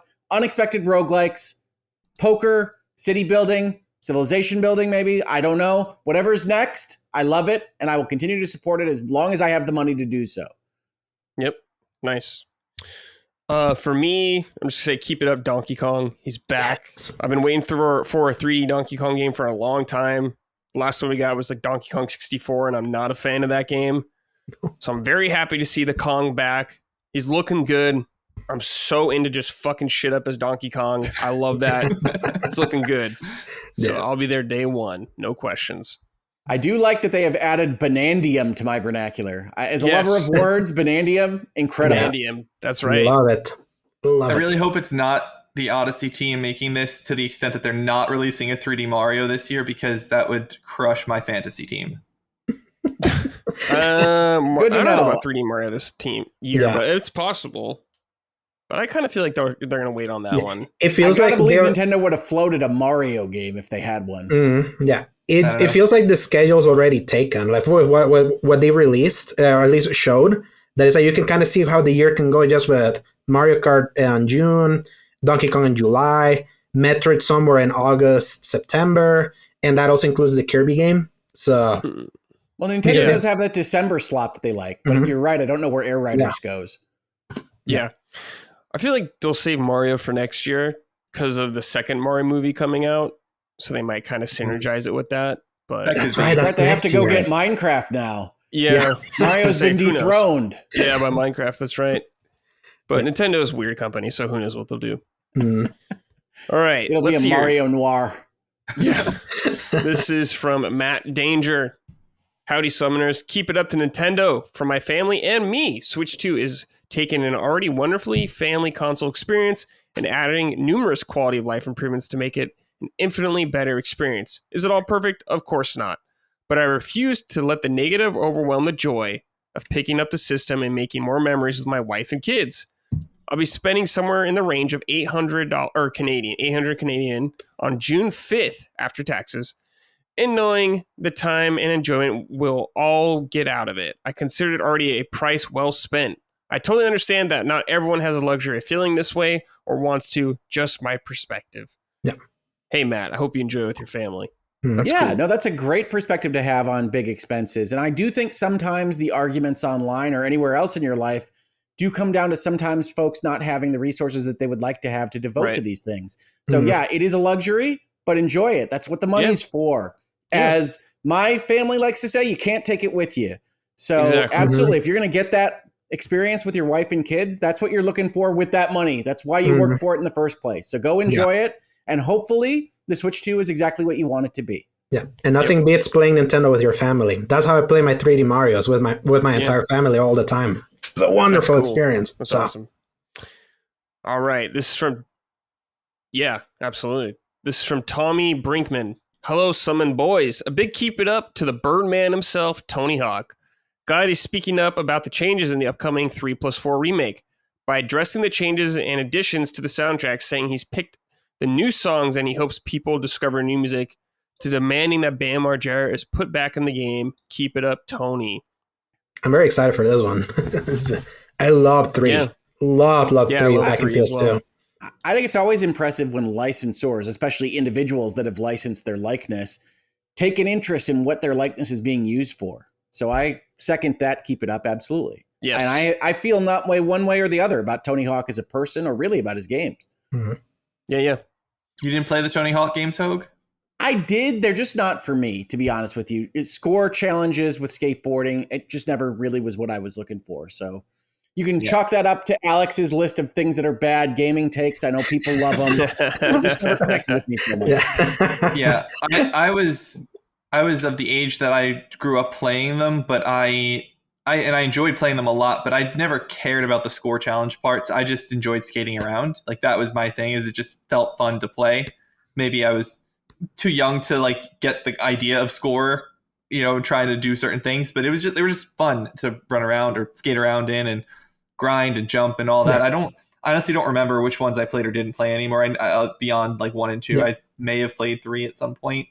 I remember. I remember 3 being the most perfect gameplay wise. It just felt right. Like the movement and how you could like get into like the grinding aspect and doing all those combos. It just felt like, how you grab a controller and it just feels right. That's what I remember of 3, and I hope they're able to recapture this in 3 and 4. Yeah. All right, this is from Philip. Hello, Sacred Summoners. Today, I want to say keep it up to Adi Shankar and also Netflix, I guess. He is the guy that brought us Castlevania on Netflix, and he's back, this time with Devil May Cry. And listen, as a DMC fan since the PS2 days, it's fucking awesome. Yes, it's stupid and ridiculous and cheesy and over the top, exactly how DMC should be. And yet, even through all the ridiculousness, that episode 6 hits super hard. Not to mention the OST, Limp Bizkit, Evanescence, Crazy Town, and also Devil Trigger and Bury the Light from DMC 5. These guys get it. And I hope it'll be successful enough for another season because that cliffhanger at the end promises awesomeness. Thanks for the show. It's awesome. Please continue the great work. I have to say, just to kind of this, hopefully he doesn't have a group of real DMC fans, because this weekend has been a tire fire of hearing the complaints about this show. How it disrespects the lore. I'm really tired of it, so it's wild. I didn't hear a word you just said. It was very robotic. Oh, sorry. You're totally a robot, buddy. Yeah, sorry. You sound okay now. Okay, yeah. Like over this weekend, I have a lot of big DMC fans. My DMs were a tire fire. How pissed they were with the show. So it's so funny reading this. And I'm glad someone found it, but because I know some fans that really, really love this show, but they feel offended about like some of the changes that they made, specifically towards like the versus demon lore, what they did. That I'm like, oh, okay. Like, it's definitely watch it and have your opinion about it. I know that some big DMC fans are not liking this, at least the ones that I know. So yeah, I've heard mixed things about it. I'll try to watch some of it, but yeah, I don't know. I'll get to it, but I want to check it out at least a little bit to make up my mind. There's already so much to play, and then you add on things to watch. There's just I know. Yeah, it's too much content out there, and not enough time in the world. All right, boys. Now it's time. Oh shit! I put that in the wrong spot. I gotta have these timestamps for Dustin. Okay, so now we're gonna talk about the first Berserker Khazan. I've been playing this for a couple weeks now, but Hoeg, you've been playing it a little bit as well. A little bit. Let's see what you got. I have. Yeah, actually, I'm a little bit trepidatious to bring this to the party because I am not a Souls player for the most part. And I'm talking to the Souls retrospective editor creator that I remember from back in the day. So I do not love Souls games like you do, Brad. Right. Oh, I know. They've never connected with me quite as much as all that. But I was really drawn to the graphics of the first Berserker Khazan. I thought it really popped off the screen when I looked at the trailers and teasers for it. People that I know and trust were enjoying it. And so I, like a crazy person, said, hey, maybe I'll like that. And so I got the demo, did not get very far in the demo, said, I'll buy that. Still have not gotten out of the demo area yet in the game. But I have enjoyed it thoroughly, especially compared to South of Midnight. You heard me complaining about the combat in that earlier in this episode. When played against first Berserker Khazan, like directly, it's clear that Khazan has a better combat setup. And one of the things I really like about this game is that it almost feels like a character action game. It almost has that level of agility and options for fighting that I don't usually get as part of the Souls genre. I like Souls. I like the progression. I like moving forward through exploratory environments and that kind of thing, but I've never quite gelled with the clunkiness of the fighting style. I know it's basically what people are looking for now, but I don't love that kind of big mechanical swinging of swords and blocking of shields, and Khazan is definitely not that. So I have enjoyed that aspect of it so far, but yes, it took me 25 times to get past the Yeti. So I am not at the same skill level as the rest of the people that are already enjoying this game. And yet I find more to kind of grab onto, and that really entices me to keep playing than a lot of the games in this genre usually give me. Yeah. Okay. Interesting. Because Khazan is such like not an easy Souls-like game, I would say. It's not beginner friendly by any means. It's one of the harder ones, definitely, that I've played it. Well, there are some things you can do to make it easier. There is difficulty options. So there's normal and easy as well. And you can summon some spirits to help you fight. I haven't been using them. I'm playing on normal as well because that's kind of how I prefer to play these games. It's more fun for me. But there are some tools to help with that. But some of these bosses, Hoeg, are insanely hard later. You're saying they get harder than the Yeti? Oh, Yes. Oh my Yes. goodness. Yes. They get real tough. And some of the boss fights are pretty damn long, too. A little longer than I would like. Some of these fights going on, I feel like that sometimes in this game. Like, I'm still fighting this guy kind of thing going on. But it is really good. A lot of the bosses are super awesome. Their movesets are really good, really well done. The level design is okay. It's fine. It's nothing special by any means. It's very basic, I would say, in a lot of ways. It does, like, if you guys have played Neo, or anyone's played Neo, it's very much Neo again, like 3.0, I'd say now. Reminds me of Neo a lot in that design chops. Lots of loot like Neo, building out your stats and all that kind of stuff. It's very complicated. If it's not an easy Souls-like to get into. So if like you're new to the genre or thinking about getting into it, this is not the game for you. No. Which is so surprising to me that Hoeg bought it. I'm shocked to hear that. Sometimes I just go crazy. Yeah. Oh, and now quick question. Have you put it on easy?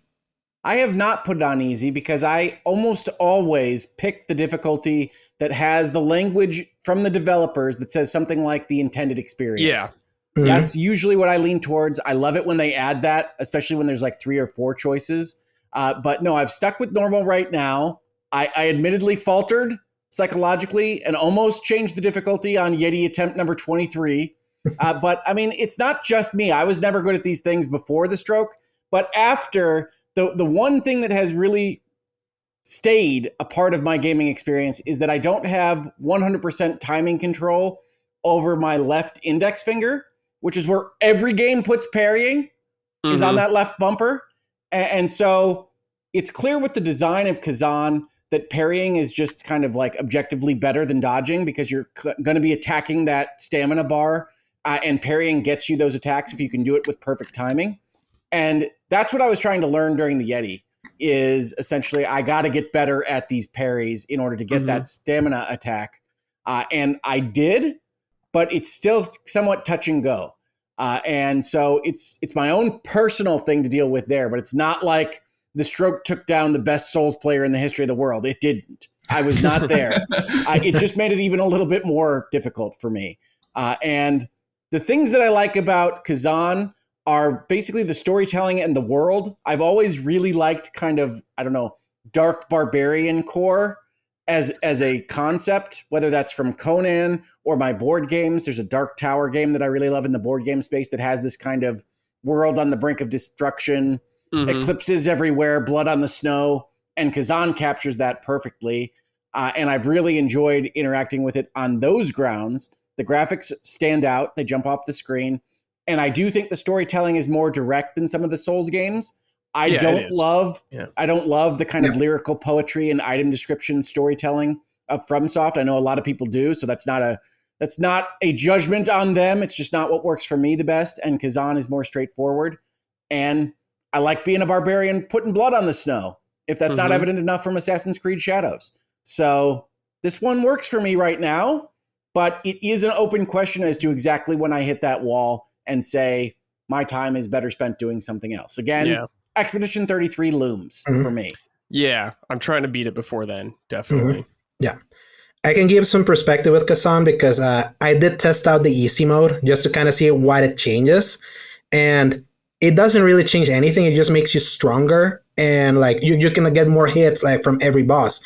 Like it doesn't change like the pretty big changes, Alex. It's just number tweaks is what you're saying. Yeah, it's just number tweaks. Like early on. So like for example, if you thought that you were gonna get less combo attacks that you have to parry from some of these bosses or some of their weird like AoE attacks and things like that, like you still need to learn them when you play. It's just you're gonna every strike that you go is gonna like take more of the health in, so you could probably try to brute force more attacks with easy. I tested it with the Yeti and then I restarted it and did it normal because I was like, I need to prove that I can do this in normal. Like it has like, because it's so hard, like the excitement of beating some of these hard bosses is like super cool. Like the one that ends the demo, that's the next boss, that's for you, Hoeg, because that demo was chunky. That was a major skill check for even like some of the expert Souls players over at SG. They kept talking about the was it Blood Knight, whatever that's called, the one that gives you the big power, the one that's at the end of the demo. Like when they tell me that's hard, that's when I know that is hard. And when I was able to beat him, I felt so good. And I'm stuck right now at the stupid Viper. The stupid Viper. Like, it's a hard game. Yeah. But it's good. It's a very hardcore game. Lots of like building out your sets, which is really important. Getting the right set bonuses and all that stuff really matters later on in the game, I'd say. Where you're at, Hoeg, no, there's way more room for experimentation, stuff like that. But it is forgiving in the sense of like, hey, you can respec or whatever, your skill points and all that kind of stuff whenever you want. It's no big deal. So I did that's feel very like friendly. There are aspects of the game that are helping me as well. It gives you little bits of souls for getting further in the boss before dying. And so you can grind boss runs rather than trying to go figure out a grinding group to go hit like I'm used to. And so that was helpful in terms of just keeping me motivated. And there's little quality of life things that I like a lot in this game.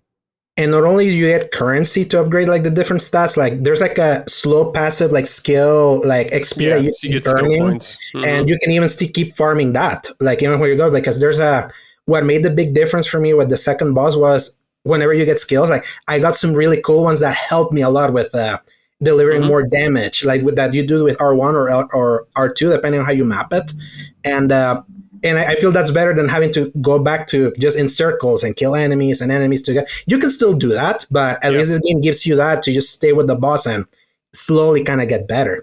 Brad, are you still with the greatsword? Yeah, I'm totally invested. Like my character's armor sets and all that stuff is totally laid out for that. Yeah. I did spear. I love the spear. Spear's awesome. Cool. Yeah, but it's good. It's a really good game. I'm having a lot of fun with it. But it's just a hardcore game, definitely. But it's cool. I mean, if you play it on like normal or no summons or whatever, but if there's an easy mode, that's cool with me. Yeah, whatever gets you through the game. It's a long game too, by the way. It's pretty long. I still haven't beaten it yet, but hopefully I can before Expedition 33 as well. But it's great.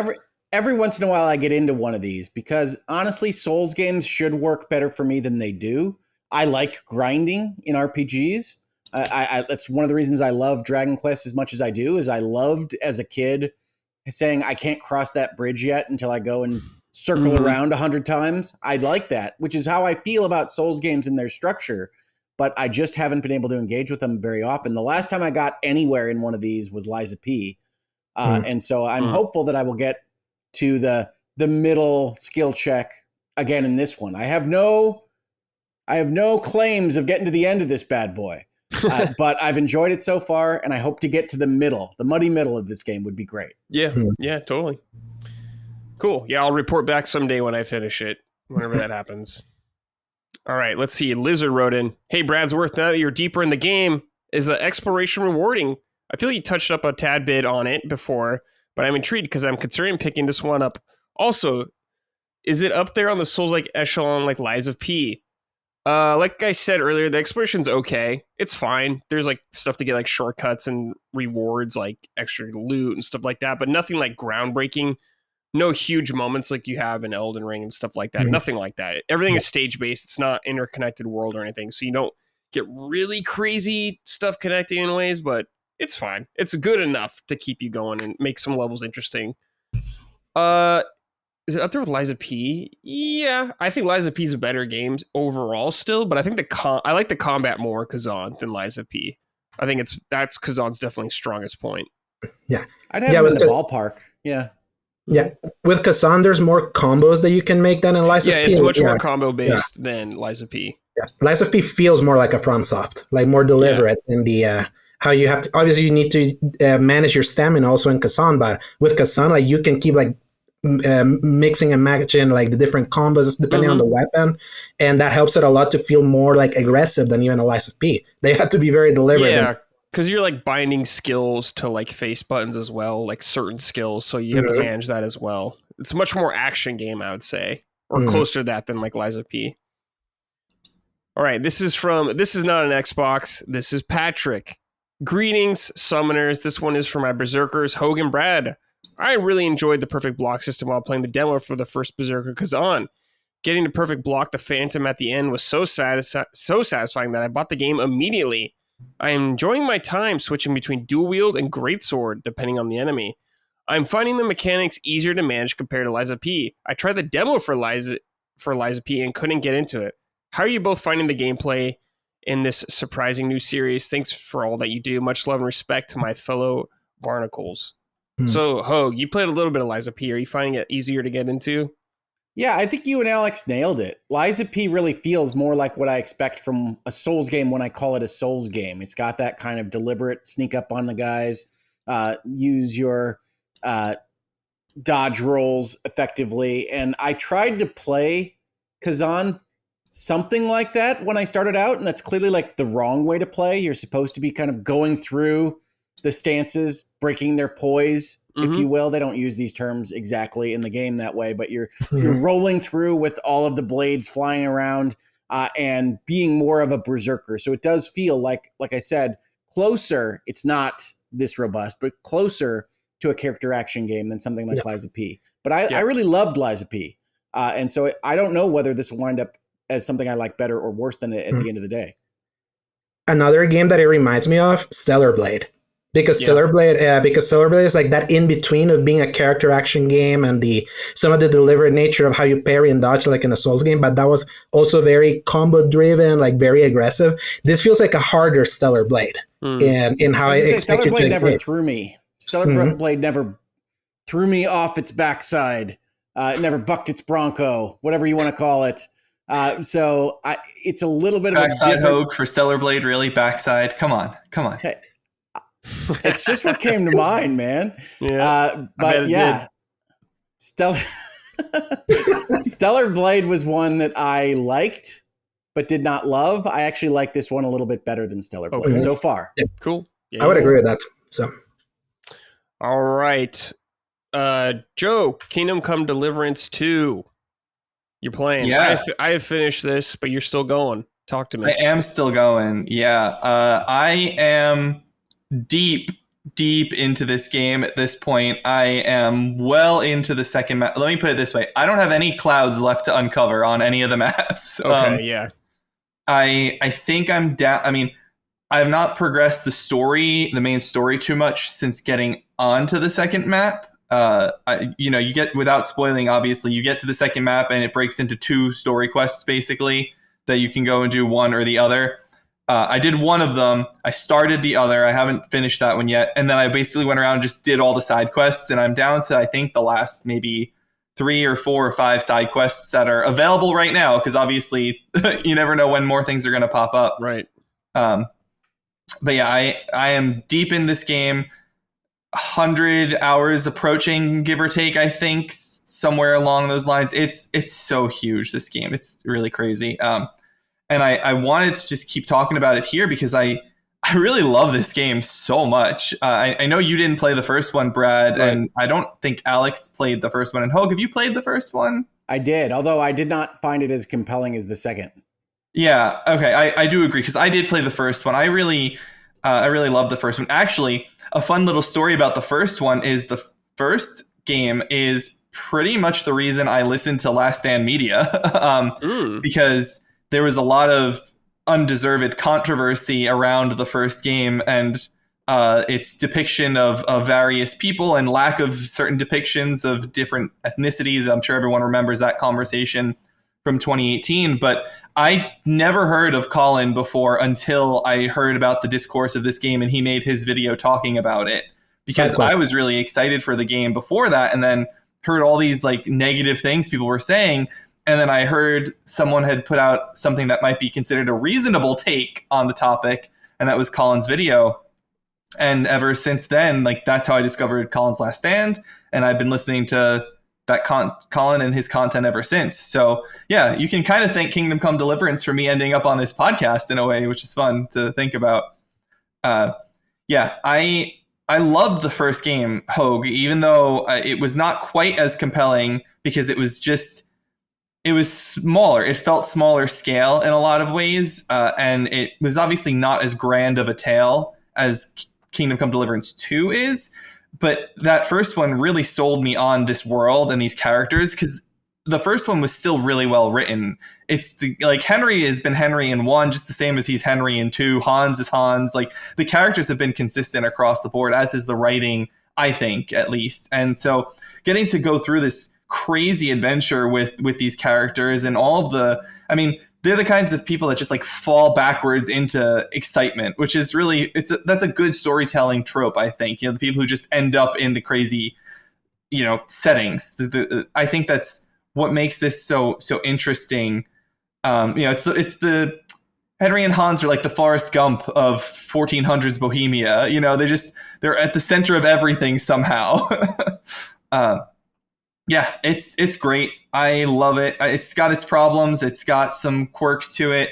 I feel as though like some of the perks aren't quite as useful as they might be, and it's really not that difficult of a game once you start making your savior schnapps. I don't even look at the recipe for savior schnapps or use the turn timer, the egg timer anymore. I just like count the clock, and I know how to do it by hand. So it's simple, but at this point for me, and even the combat is not as challenging. But it was so exciting in those first hours, and just that drive to see what's going to happen and watch these stories. And it's so well animated. The cutscenes that they bring down to 30 frames for some reason that are locked, those are so well done, and they're so interesting to just sit on the edge of your seat watching the story as it happens, because it's interesting stuff going on there. You're never really bored, even in your most quiet moments of riding around the countryside. You're never bored, because you're always on the lookout for what's next. What are you going to discover? So yeah, that's just some quick thoughts on KCD2, but I'd love to hear you guys talk about it more. I know when I was on Bitcast, Hoeg, you were playing it, but I hadn't even touched it yet because I'd been playing Avowed. So I'd not gotten to share thoughts with you. Well, I love this game. I have said it in other spaces, but I find this game to be basically generational. One of my favorite games of all time is The Witcher 3, and this is the first time since The Witcher 3's release that I have really thought that the writing of the quests and the way that they nest together and use different people in different capacities throughout has matched what The Witcher 3 did. And so this is one of my favorite games of the year, undoubtedly. You combine that storytelling, that writing, those characters, everything that you've said, Joe, with a fantastic open world simulation type setup, not just window dressing, not just what I complained about with respect to Avowed when we last talked. Yeah. And I think that combination is something we haven't really seen in video games before. It strikes me as the way forward for a way to make these open world RPGs. And I love this game to death. Now, I am at the start of the second map, the new map. As I have spoken about in Bitcast and other places, I tend to have this issue with video games where when I complete a significant section and then get a new section that has all the clouds on it and is opened up, that's when I tend to take my leave. That's when I tend to say, now's a good time to exit. Now's a good time to do the next thing. And unfortunately, that happened to me with KCD2. I found that next map, said, this is great. I love this game. I adore it. But I got other stuff to do. I've got other games to play, other things to get excited for. And I hope to get back to it pretty soon. But I'm way behind you on that. Yeah. Why don't you just mainline it? I just don't do that. That's just not the way that I have been wired in my gaming experiences. I am a kind of... Are you like Colin where you have to do everything? Well, I'm not a completionist, but I am like pretty close. I'm in that vein. Yeah. I do get a lot of the question marks. I don't do every single one when we talk about Ubi games, as a for instance, but I do try to hit them on my way, and that does tend to slow me up. I am also, I think I've said that in this space, I'm also a walker. I like to go and essentially pretend to be in the E3 demo and walk around and send my camera up to see the sun through the leaves and enjoy the aesthetics of whatever it is I'm doing. So overall, I think that adds dozens of hours to big open world games for me. Gotcha. No. This game was a victim of me being a reviewer. When I started playing it, I got Monster Hunter, and then as soon as I finished Monster Hunter, I got Assassin's Creed. I liked what I played of this one, bud. Timing. Yeah. So. Yeah, you gotta pick and choose. but as a reviewer, you can't really. But yeah, this game is great. My biggest complaint, I guess, is when I play it, is just a couple bugs. Mm-hmm. I think the Schnapp system, I like the idea of it. I just wish they went harder with it because Schnapps are super easy to get. Like I didn't even make any. I just bought them. They're really cheap, and you can get them from like stealing them from like everywhere. They're super easy to get. I wish if they had like if they're going for that like you can't save anywhere. It's like a big deal to save. It really wasn't, but I think that's probably for the hardcore mode. Maybe they'll do something a little more advanced. Yeah, and that's how the first game was when it launched. There was no save and exit. There, like when the first game launched, you had to have a bed or the save your schnapps. Yeah, I like making the schnapps, Brad, because when you get up to the alchemy higher and you get to Henry's level, like the Henry level of making stuff, because you get the little symbol, like it adds more buffs to you, like it adds speech buffs and things. So like I like making it because it just makes you even better. So I'll do like a bulk batch of alchemy making where I'll make a bunch of marigolds, I'll make a bunch of nighthawk, I'll make a bunch of chamomile, I'll make a bunch of the savior schnapps, and then I'll be done for a while. I usually do 3 or 4 rounds of savior schnapps, but I save a lot.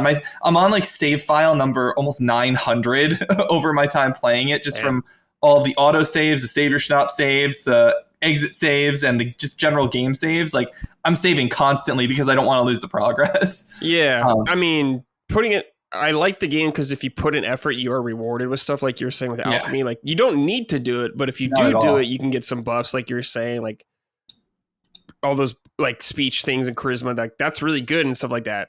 But it's like I decided to spend my time stealing everything in the game. I could steal everything so easily. My stealth was so high. It was great. I loved it, and I liked blacksmithing a lot in the game too. I just have this image of Brad in full black outfit standing over people's beds. I didn't even wear stealth outfits. Dude, people were wearing I was wearing full plate armor when I was stealing everything. Yeah, it's not great how that, like, I very rarely switch into my stealth outfit unless I'm doing a kill someone stealth quest. I don't usually need to switch into the stealth outfit, but I've been operating on the rule of I don't steal anything from good people other than their groschen if they're dead bodies. I try not to steal stuff. I was stealing groschen. I'll loot the bad guys for their stuff, but I was trying not to like rob the innkeeper. There's that Spoils of War side quest where you have to like take food from a village for someone, for a group, and I was like, nope, not doing that. I went and I reloaded, and then I found some dead horses on the road, and I just threw a bunch of horse meat in there, and I didn't have to take anything from the villagers because that was an option. Yeah, I started out as a good boy Henry, but then as I progressed through the game, I just started stealing more and more and more, and I was like, this rules. That's how it happens, folks. Take it from Brad. Yeah, that's right. Yeah, so. One of the things I want to give them real credit for is this is another kind of like RGG, another example of really good reuse of certain assets, because the eating out of the pot animation, all of Henry's climbing animations, like there's so many animations that are duplicates in this game. And rather than like redo all of that stuff for this, that's when they put all of their time and effort into, like Hoeg was saying, the nested storytelling and the quests. And that's where the 5 years of development and all the budget went into, was just building this map and, making the story and the quest as awesome as they are, but not redoing things that don't need to be done. Nobody's reinventing the wheel. And I'm sure in the third game that Henry's gonna take a spoon out and just scoop a little thing out of a pot and bring it up to his face, just like he does in this game. He's never gonna grab a bowl. He's never gonna walk over and sit down and eat a meal. It's just gonna shovel it in his face. Like that's just one of the compromises you have to make a game as grand as this. Right. And at 40 million. Immersive.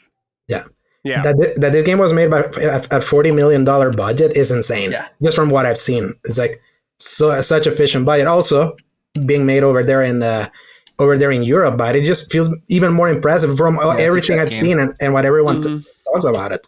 So yeah. Let's see. Sucking Duck for Quack wrote in. Whoa. Minus some relatively minor bugs I've experienced. KCD2 is straight up one of the best RPGs I've ever played. It's up there with The Witcher 3, Mass Effect 2, Elden Ring, and more. Would love to write in some seriously meaty questions and discussions, but I don't want to spoil anything. We desperately need that spoiler cast. It's going to happen. We're waiting for That's on the schedule, right? Yeah. Yes, we're trying to figure it out. But Locke has been at the end of the game. He's just doing everything else. He's pretty much ready to go, though. He said he could finish at any time. Yeah. So we want to get that going. It's gonna be you, Brad, Micah, and Locke in the story, right? Locke, Micah, and Cog, hopefully. Oh, sweet. Yes. Nice. Yeah, that'll be fun. That'll be a good listen. Mm-hmm. I yielded on that. I'm definitely not finishing it this year. Yeah, it's a big game. It's a big ass game.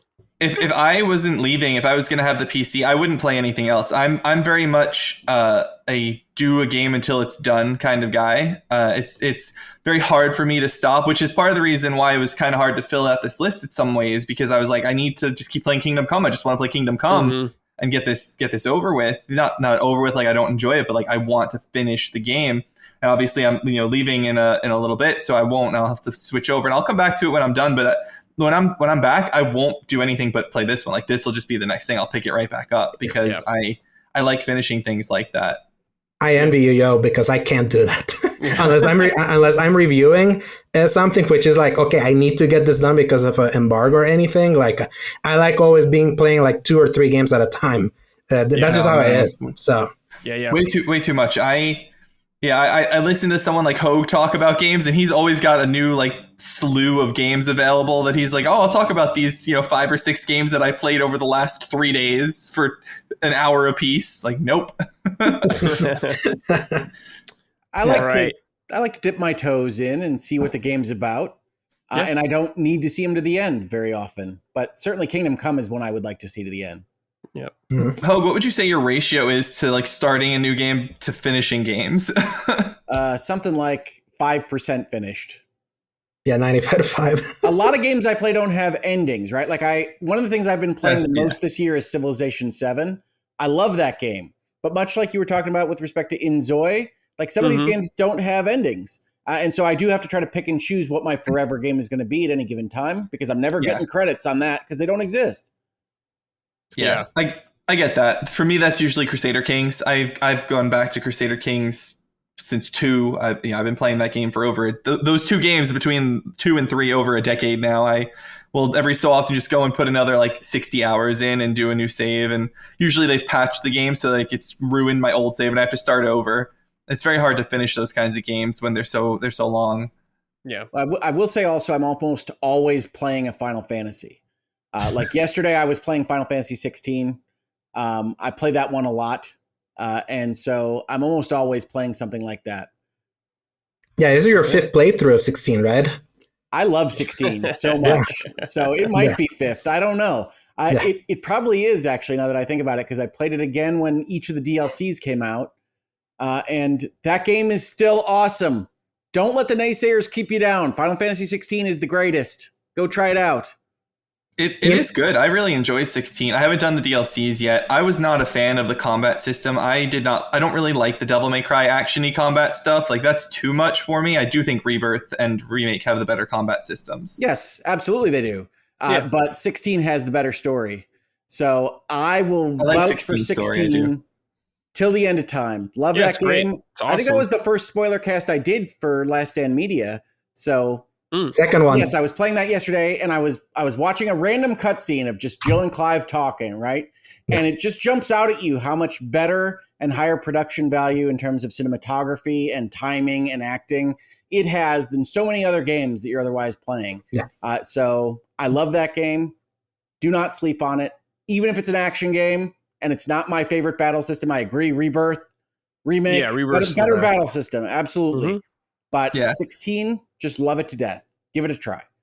Yeah, really 16 doesn't tempt me to go for the platinum the way that I have Remake's platinum, and I am tempted to get Rebirth's platinum, but it's hard to decide to do that after Alex's trials and tribulations getting that achieved. Joe, 16 is easier than Remakes. It's much easier. I don't like time trials. Time trials drive me crazy. They're not that bad. They really aren't that bad. Trust me. Okay. Trust me. Like I would rather smash my face against the wall of the hard bosses than deal with time trials that say, "Oh, you didn't move fast enough." It's like I'm not fast. I'm deliberate. Yeah. All right, Alex. Mm-hmm. Ghost of Tsushima, Iki Island. You've been playing this? Yes. Pretty soon after Assassin's Creed. Mm-hmm. What's going on here? Yeah, so basically, like, I started what I like calling my sequel prep with both Ghost of Tsushima and Death Stranding. It's kind of like, okay, we kind of know when Death Stranding's happening. I assume Ghost of Tsushima will happen kind of afterwards.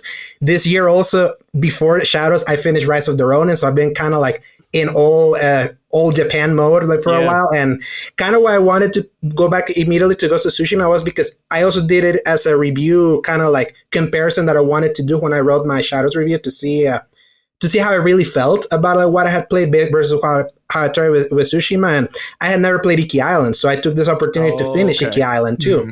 So the thing that really you are reminded what makes Ghost of Tsushima so good is just its diegetic design. It's like, yes, it's beautiful. I would argue Shadows is equally as beautiful, maybe slightly prettier in the photorealistic sense. Yeah, it's a different type of beauty. Yeah, Ghost of Tsushima is just picturesque. The way that it's all laid out in its diegetic design with like the colors, the lining, the peace that you get when you're just going through that world, like kind of like the not having real markers to take you to places, because you can use just the wind to guide you to places, or even using some of the animals that a game like Rebirth kind of copied from this game, like that can guide you to points of interest. It's like, if there's something that Tsushima nails that Rise of the Ronin and Assassin's Creed Shadows doesn't, is that in their content bar of like so many icons, it's like this game invites you to complete it. It feels like you want to do everything. It just feels so deliberately like packed in what you can do. Like, I was surprised how much you can do in Iki Island. Like this, I thought that the DLC was going to be much smaller than it was, but I was just being reminded just how like Sucker Punch doesn't get enough credit, how well they evolved what we know as the Ubi formula to try to still be a checklist game, but one that invites you to complete it because of that sense of discovery that you can get. I know I've had this argument with Joe over here that he really loves every game to literally tell him everything because he doesn't want to think when he plays. But what I do like is that I feel like when everything's just laid out, playing everything as a checklist eventually burns you out. That's why I'm not going to platinum Shadows anymore, because I tried to see if I wanted to complete everything, but I was like, this is just too much. And this activities repeat. Tsushima really knew how to have very few activities, be punctuated strongly by its side quests, a combat system that's going back to it, especially in Iki Island, gets complicated because in the main game, you knew who was the spear guys, you knew who was the shield guys, you knew who was the big guys, and you only needed to switch the stance. In Iki Island, you get enemies that can switch between all three stances, so sometimes it can get really messy if you haven't been playing it for a while. But there's just something so satisfying about playing a game that's not level gated. It's a game that like you feel the chunkiness of the sword as you're slicing through these enemies. I love always doing the standing when you're like, do I want to sneak? Nah, I'm gonna be like, face me, hold triangle, wait, and then just slash, like Bushido Blade style. There's just so. I had not played Tsushima since I platinumed it back in the pandemic in 2020, and this was a game that, because it was so Ubisoft coded, more so than the other Sony games, at the time I was like, I didn't really think too highly of this one. I enjoyed it. It's just more like, it felt the most derivative for me at the time, but revisiting it, especially after just finishing Shadows, I'm like, I am so excited for Yote now, because if they can just build upon the diegetic nature of this game, and they don't go the bad sequel route of bloat for bloat's sake, and understand what they had, that they practice the restraint that they so masterfully showed in Tsushima, it's going to be a really great sequel. And the thing that I understand now why they didn't continue with Jin Sakai for the sequel, I feel Iki Island feels like a good ending point for the character. Like, it tells you his backstory. You learn about his dad and all that. It complements a little bit of his story that you see like in the main game. But after Iki Island, I was like, oh, there's nowhere else really to go here.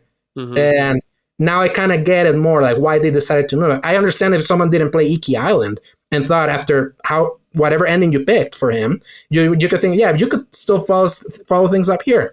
Despite Iki Island happening like canonically, I see you can start it halfway through the game in chapter 2. It just felt more like an epilogue for that character, and I thought it was pretty well done. Like I really like kind of like very soft-spoken nature of Jin Sakai that is like very he's such a good character. He wants to do good and understand kind of like his plight of having to go against how he was raised by his father as in the ways of the samurai, and how he had to like eschew all of that when he was trying to fight against the Mongols, and how the villain of the DLC called the Eagle constantly like festers you at points in sequences that remind me a lot of Infamous, the original one, when you fight like a lady that's constantly like in your mind. I was like, interesting that they got that mechanic, Sucker Punch, from your old game into here, as you're completing the activities, and she kind of like keeps festering you and kind of poking the poking the hornet's nest of what you're doing to kind of like bring you down as you're dealing with the people of Iki Island that back in the day, when he was younger, they did some bad stuff to these people. And seeing that is like, it reminds you that Ghost of Tsushima is really great. And in comparison to like all these samurai games, the three that I played are like basically similar. I feel like Rise of the Ronin out of the three has like the most elaborate combat because there's so many stances, so many weapons you can use. Like it's so overwhelming, especially in loot and all of that. Tsushima is definitely the more pared back out of all the three, but it's like the one that exercises the restraint the most. I feel Shadows exists kind of like in a middle spot because there's still variety. It has the Yubi bloat that we know that we all know and love, but I do feel that all these three games complement each other so well that each one does something well. I feel like historical tourism, it's Shadows like forte. The experience, the lived-in experience of being a samurai or like being in this era, it's the best in Tsushima. But if you want the aggressiveness, you go to Rise of the Ronin. So it allowed me to not burn out on the fact that it's three samurai style games in an open world. So I really loved Iki Island when it came out. I played it when it came out, and I really liked the story they did with Jin and all that kind of stuff, learning more about his dad, like you're saying. Really nice size. I like some of the new abilities. I remember you can like, your horse could charge into people now or something like that. Was something they added. I remember it was great. If anyone has played Ghost of Tsushima and enjoyed it, you gotta play Iki Island. I say it's a must play. Yep.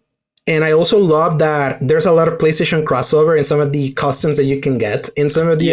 And I was like, there's a Bloodborne one that's so cool.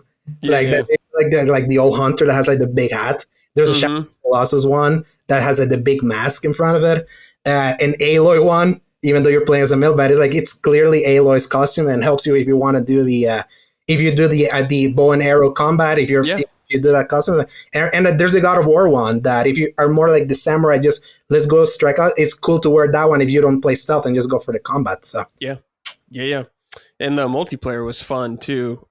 Legends, what they added that was free. It was really fun. So I was really impressed with that. I hope they bring it back. Yeah, I hope they do. I wonder if they'll add it later on like they did with Legends. Maybe not be it released, but it was great. And I'm very excited for the sequel now. I can't wait to see what they've learned from the first game. Because I remember like the enemy AI is kind of dumb and a lot of times. I think that's just kind of a trend in games. It seems like everything with like when I played Indiana Jones for a bit, everyone was very dumb in that game. It seems like Assassin's Creed's kind of the same for what I've seen, but I don't know. It's okay. I don't need it like crazy good, but I remember stealth was very powerful in Ghost of Tsushima. But I would say revisit it. Yeah, I would say Shadows definitely like feels better as a stealth game than Tsushima. That's the one that I'm gonna give the nod. If you want to play just as a stealthy character, it's much easier to do that in Shadows. But if you haven't played Iki Island, people like I waited. I was like literally waiting until we knew the sequel was coming to kind of do the Colin method. I was debating on doing like a New Game Plus playthrough of this, pending on some review code that may be coming soon. Wink, wink. But if you haven't played Iki Island and you just want to do something leading into Ghost of Yote, I recommend Iki Island. It's like a good sized, like condensed experience of the Tsushima experience. So I heard the Shadows hard mode is a good way to increase the intelligence of the AI, Brad. I heard that like they're much smarter. They'll like look up on roofs and see you. Oh, that's good. Yeah, it's just more the cones get improved, but in AI you can still like really mess them up in hard. They're not that smart still if you play on expert. So, but it's improvement at least. That's good. Yeah, I really like Ghost of Tsushima. I really loved the Iki Island as well. So I'm glad that you're playing it, Alex. It definitely was a good capper. I think you still could have done more with Jin if you wanted to go to someplace else and follow his story as he like tore across the Mongol Empire or something like that. If you were gonna do that, but I think that the switch in protagonists and the time jump is actually a really creative approach rather than a simple here's Jin part 2. Yeah, I think so. I'm excited to see what Yote ends up being, and I'm sure it's going to be great as well. Big fan of it. Okay, Let's talk about our final game here, Joe. Yakuza Kiwami. You've been playing. Yes. So I have a little confession to make in that I have a problem. I am a Yakuza Platinum addict, and I love getting Yakuza Platinum trophies. So I never cared about them when I first started playing the Yakuza series. I started playing Yakuza thanks to your pal Michael Huber, actually, and the thousands of times he cheered on this series being so great. And I finally saw Zero on sale one day in 2017 at a Black Friday sale, and I just picked it up. And I really never looked back. So I played Zero, and then Zero was so heavy and so much to it that I was like, this is a once a year kind of series. Like, I can't do more than one of these a year. So for 4 years, I did one game a year. I did 0, Kiwami, 2, and 3. And then finally, when I got to 4, I was like, I got to actually maybe catch up on these games someday. So I'm going to up this to 2 games a year. So I play a Yakuza game every June and every December or January. That's my schedule. So it is scheduled every 6 months, give or take.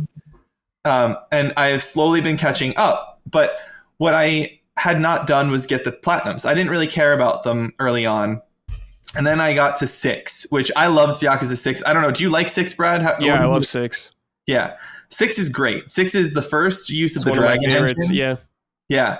6 is amazing. So 6 also has a super nerfed platinum. You don't have to do the whole completion list. You don't have to really do almost anything. It's very easy to get the 6 platinum trophy. So I was like, all right, I'll just go and get a platinum trophy because it's fun. I like getting platinums. I'd already gotten Assassin's Creed platinums at that point because those are easy but grindy. So I got the 6 platinum, and then I saw 7, Like a Dragon come out. I was like, I don't know if I'm going to play this. It's turn-based. Kiryu's story's done. I don't really know. I gave in. I decided to play it. And then for 7, Like a Dragon, you also don't need to get the whole completion list. You just have to beat the true final Millennium Tower dungeon. You just have to beat that very last thing, which is really hard and takes a lot of grinding, but it's not as bad. It's not as bad as you would think. So I got that platinum. And then I introduced a friend of mine to this series, and he is a crazy person and immediately said, I'm just going to 100% everything. Alex knows him. It's my friend Koala. He's a regular of a listener of the X Button. And he started with 0, and he just went and did the platinum for 0. And I watched him do this, and I watched him suffer because he was doing it on stream. He was suffering through it. And then he went to Kiwami, and he was suffering through them. But I somehow was like, maybe I'll see about it. I don't know. And I moved into the Judgment series, and the Judgment series has hard platinums. Yes, the lawyers. The Judgment series has the hard platinums, the traditional 100% completion list, all the climax, all of it, the whole shebang. You have to do all of it. And I just sat down about, 2 years ago now, I guess, and said, I'm just going to do it. I'm just going to get this Judgment platinum. And once I got the Judgment platinum, I was hooked. That's it. I'm just going to get the platinums now because I know that I can do it, because the hardest part of these games is twofold. It's learning all of the different mini games and getting those done. I now know how to play Mahjong, and I actually play Mahjong in real life with people sometimes. I know how to play these games. Yeah.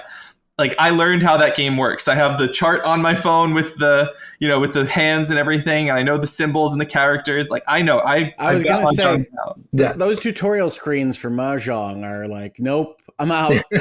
Yeah, they're horrible, Hoeg. They are absolutely awful. But it's not awful. Actual talking to people who know how to play and they can help you learn. So your girlfriend, right? No. She doesn't know Mahjong at all. Yeah, I thought she did. Well, we did it together. I was learning it with her, and we learned it together. Oh, that's what that was. Actually. Yeah. And so I was hooked because I was like, I know how to play Mahjong, and then I can do the climax battles, which are the hardest. That's the second thing, is the combat, because sometimes the combat can be really difficult in these games. So I went through. Yeah, the bosses are always a lot. Yeah, they are a lot. And then have you ever tried the climax battles in any of these games, Brad? They're the things that open up. They're only accessed from the main menu screen. You go, it's like an option. I don't know under. If I have. Yeah, I'm not sure. I don't you think should. So. Yeah, you can check it out.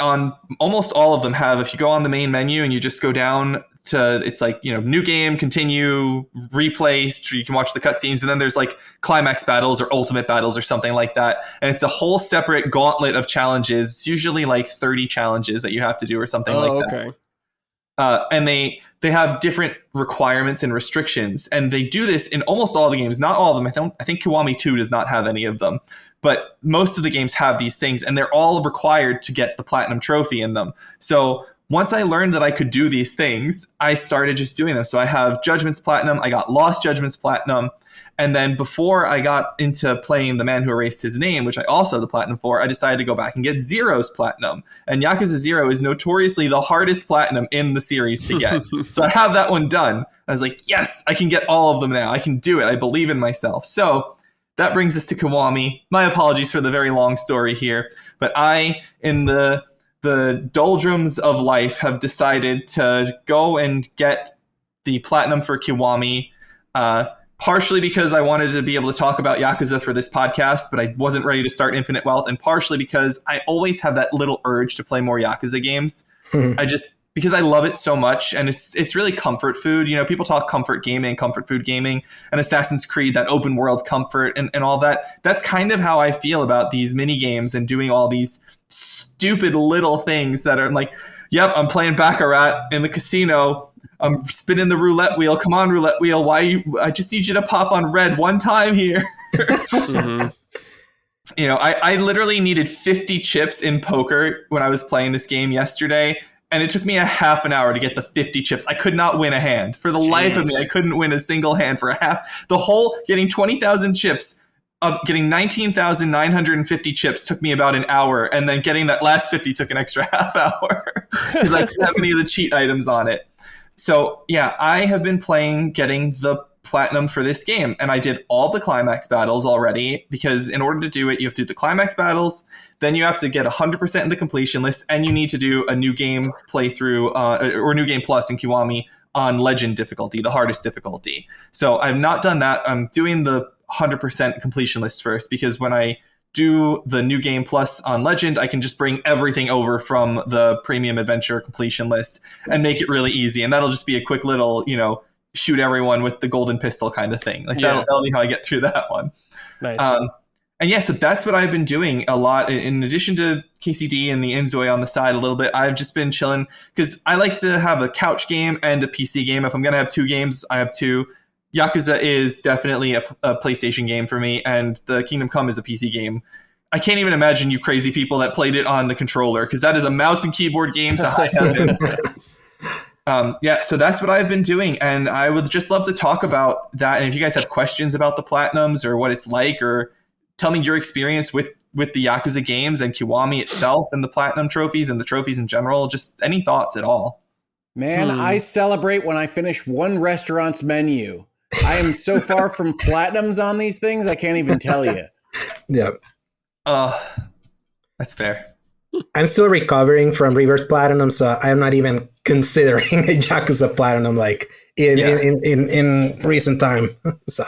No, and I did want to back you up, Joe, on the notion of it being a comfort game, though. There are certain games that I usually think of as fun in a box, where even if I am down or otherwise having a bad day, that I know that even if I don't feel like hitting X on that application or starting that game up, it's going to feel different when I get in there for a few minutes. And the Yakuza series has traditionally, for me, felt like one of those game series where, okay, maybe I don't feel like playing Yakuza Pirates in Hawaii or Infinite Wealth or Lost Judgment or any of the other RGG games. I know if I actually start the application, if I start the game, then I will say, oh, this is enjoyable for the next couple of hours, and just for a minute have that enjoyment in those games. So I agree with you. I feel the same way about the RGG Yakuza games, that they do give you that little place to go that can be a full distraction from whatever else you're dealing with as you go and you punch people in the streets as they say the same thing over and over again to you, because it's a very angry Honolulu Island or a very angry Japanese town. But you're going to have fun doing it. So I love this series the same way. I just don't get Platinums in them. Yeah. You should try Hoeg, just because if you really do go play it as like a comfort thing, there's nothing more comforting for me, at least, than loading up a premium adventure save and just like doing a stupid thing that I need to do and it checks it off the completion list. You know, it was annoying to play an extra half an hour of poker on my birthday in a game like that to like, you know, get a 1 point of CP in the list, but it felt really good when I got it done. You know, like that's a really good feeling. And you do just the little things. Like I was starting to do pool, you know, when that was the last thing I was doing, was trying to do the pool mini game, you know. Yeah. It's a good way to just like you said, kill that time, and you're going to enjoy yourself in there. Yeah, to me is because I'm so behind on Yakuza. Like I only play like 2 hours of Yakuza 0 and like the first hour of both Infinite Wealth and 7. Because I own them all. I try to kind of I've been like dissuaded from continuing with Infinite Wealth because people tell me like, get some more backstory at least, because it's not gonna resonate with you. So I also have what I call the call-in curse of, if I know I'm behind on a series, I want to play the entire series also. So if I do it, I don't think I can commit to like a platinum, because I've just committed to, if I only really love a game, I'm going to platinum. I'm not going to just platinum something that I like enough. Like I need to, it's why I committed to Rebirth like I did. I love that game so much. It's probably my 3rd favorite game of all time at this point. Like after going 335 hours on that one, but I'm only going to do that for those games that I absolutely adore. If it's just, okay, like I feel that has made me hate games now at this point, so I have to be more selective. But I rather, instead of platinum in that, I want to experience that entire series. It feels like one that I need to be on, and they just keep piling games on. you can definitely, you can do like I did and just start the series and then go back, because that's really the beauty of most of the games, is that you can play them all the way through. You're going to have to play them again if you want the platinums anyway. So just play them through, experience the story, catch up. And then when you've got downtime, you go back and you go for it. You know, you can go and easily just catch up on it. It's really, because it's chill. It's so chill. There are certain things that are frustrating. It can be really frustrating when things are RNG based, for example, if you don't have cheat items in the casino or whatever. But generally speaking, it's very relaxing to just sit there, throw on your latest episode of Summon Sign, and you know, get a platinum. Or make progress towards it. But Brad, you love Yakuza games, right? And Huber obviously loves Yakuza games. Like, do you ever complete them 100%, or how much time do you dedicate to them? No, I don't know. I do a lot of side stuff. I never 100% them, because when I was going through them, I was like, well, there's like 6 more I got to do, so I'm just gonna move on to the next one, kind of thing like that. And at this point, I'm kind of burnt out on the games. They're all really great. I've just played a lot of them close to each other, and I can't do that all the time. I need to space them out more. Like 6 months spacing. No, I need like a year spacing now for each of them. Like I played quite a bit of the pirate game, and I'm like, this is good. I'm not in the mood, because I beat Infinite Wealth like early or late December. I think I beat it. So I was like, I'm not ready to come back to this yet. And I will go back one day.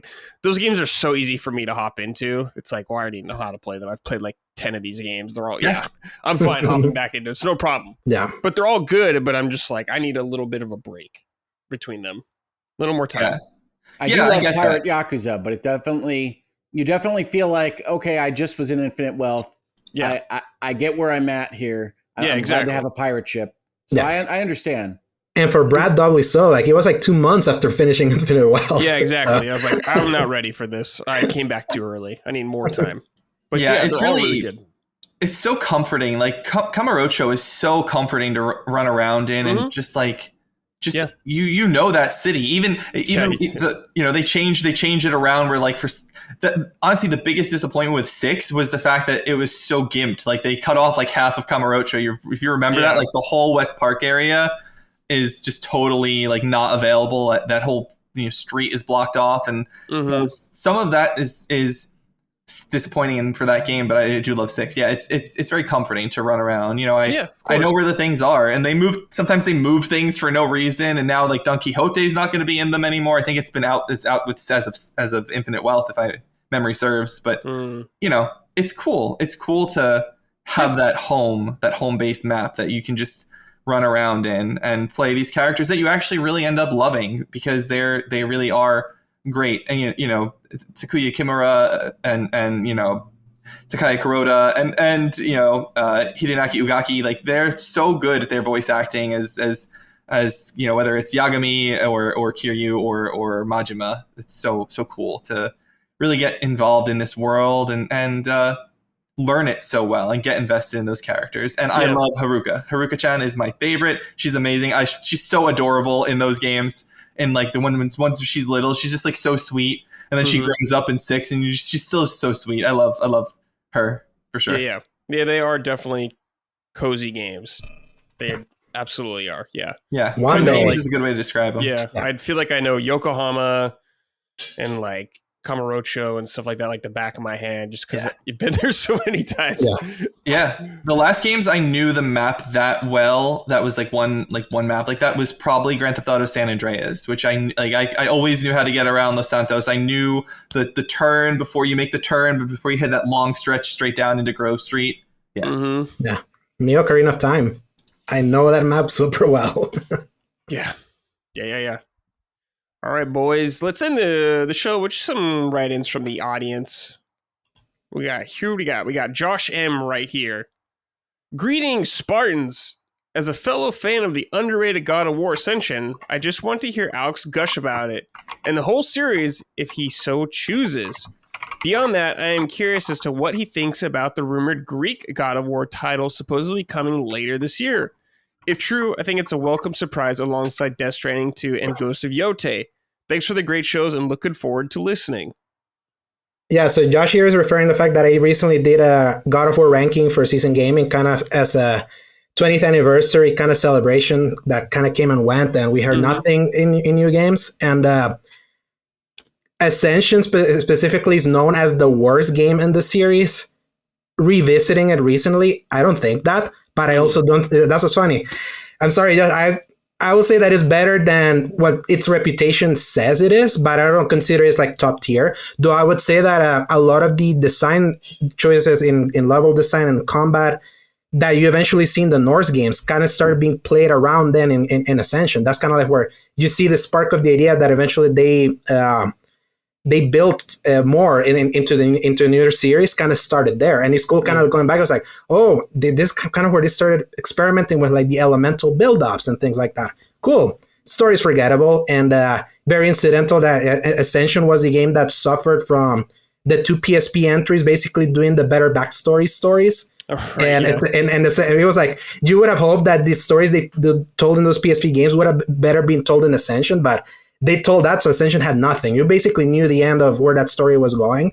But I feel its multiplayer was like pretty ingenious. I tried it recently. Like there's still people playing it and people destroy you. They absolutely destroy it. It's kind of like a fighting game and they like combo break you. They throw you around. They don't even let you get a hit in like because they're so experts at that game. And I'm like, that would have been cool if it had been successful. They could keep building upon. I was wondering that's kind of what they were doing with the live service game that got canceled, but who knows?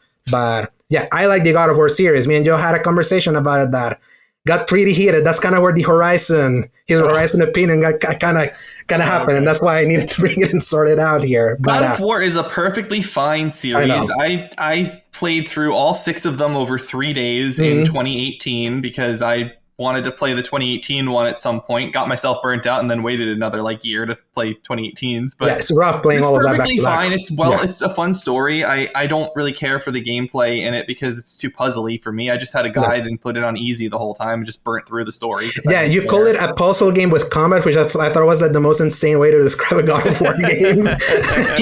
Yeah, it's not. The puzzles are the longest part of it. The boss fights are fun, but they're easy enough. The puzzles take forever if you're trying to actually do it. So yeah. Puzzle game with combat.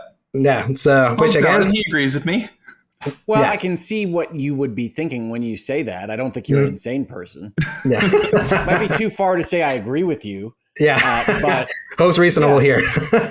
So you can go you can go check on my rankings of the series. I blurred out really quick. Like started at the bottom was it was 9 of them. So it was Ghost of Sparta at the bottom. Chains of Olympus at the bottom, the original one at 8, Ascension at number 7, God of War 3 at 6, Ghost of Sparta at 5, Ragnarok Base at 4, Ragnarok Valhalla at 3, 2 as 2, and 2018 as number 1.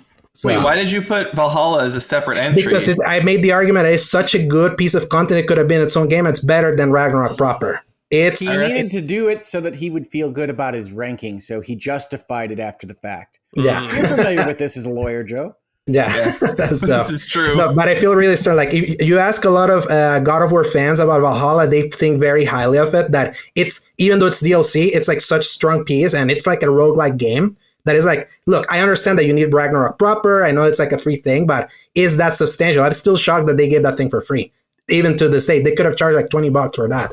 But I feel very strongly about that piece more than the Ragnarok proper, because it's do Ragnarok, the strengths that are its combat, no switching protagonists, the storytelling is more succinct, and the level design is not as PS4 limitations obvious that with crevices and all of that like it is in the main game. So that's kind of why I ranked it like that way. The I know you don't. Thing I caught as a big disagreement point for me, Alex, is I would put 2 above 2018.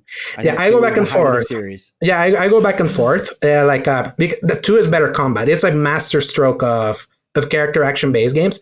It's just the story. Playing it recently, I was like, yeah, it's more one note than I remember it being, but also because the PSP game Ghost of Sparta did a lot to try to at least embellish why Kratos is like he is in 2 and 3, where he had more dimension in that original David Jaffe directed game, whereas like he was more like an anti-hero, and then suddenly in 2, he's a rageful monster, and he wants to destroy Olympus after Zeus betrays him. And it's like, okay, that seems very...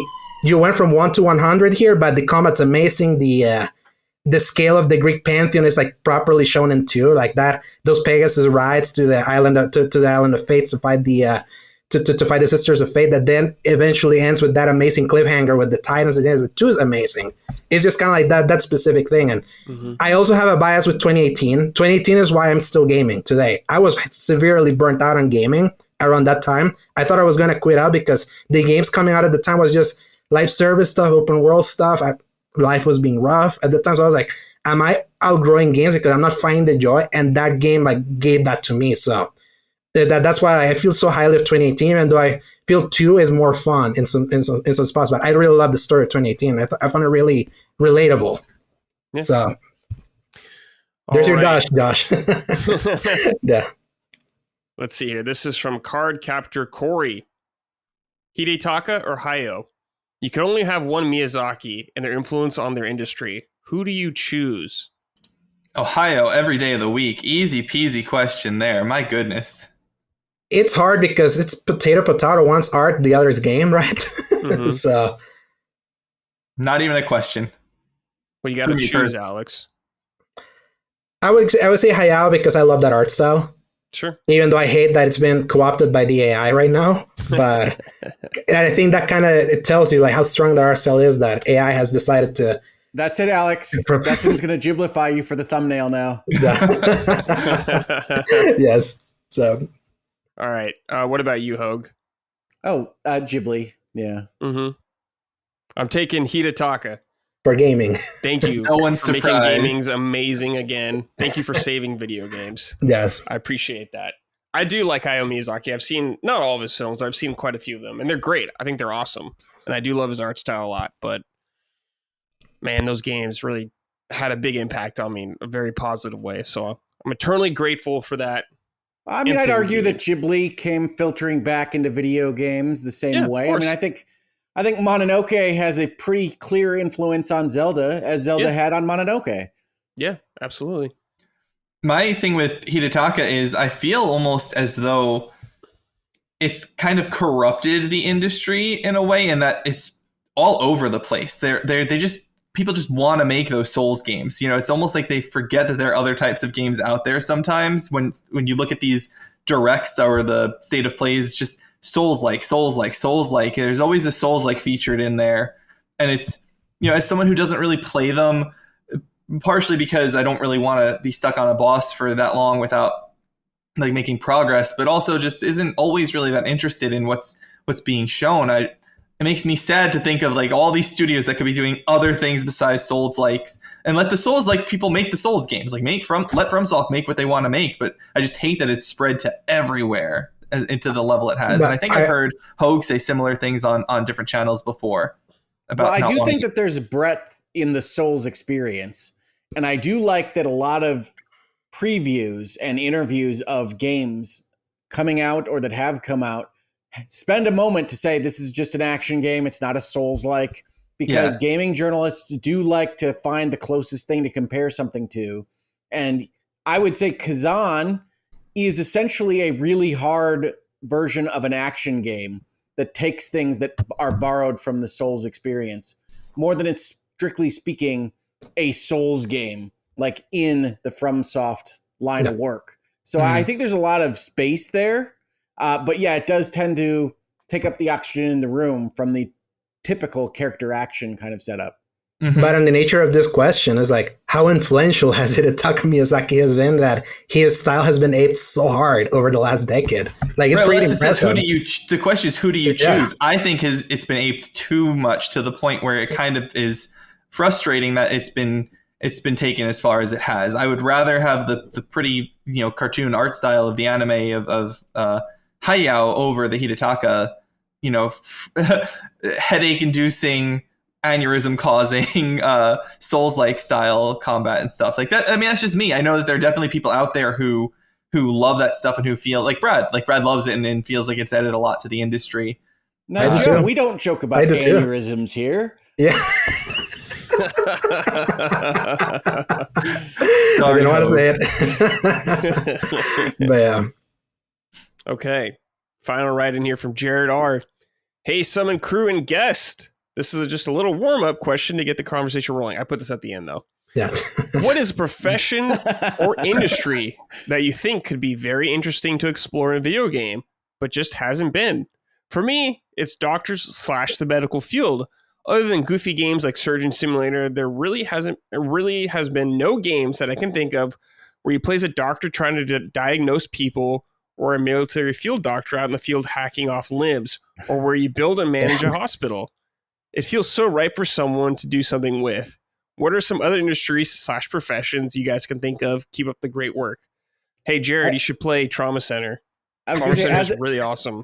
And I was going to say Trauma Team. So yeah, I like the Trauma series in general, but I also would like to just take a second out here to give a shout out to 2 Point Hospital. The 2 Point games overall are awesome, but 2 Point Hospital is the spiritual successor to the old Bullfrog games, Theme Park, Theme Hospital, those games. If you want to manage a hospital, there's no better, more fun place to do it than with 2 Point. Yeah. So check that out. Maybe it's too goofy for Jared. I don't know. He was saying other than goofy games.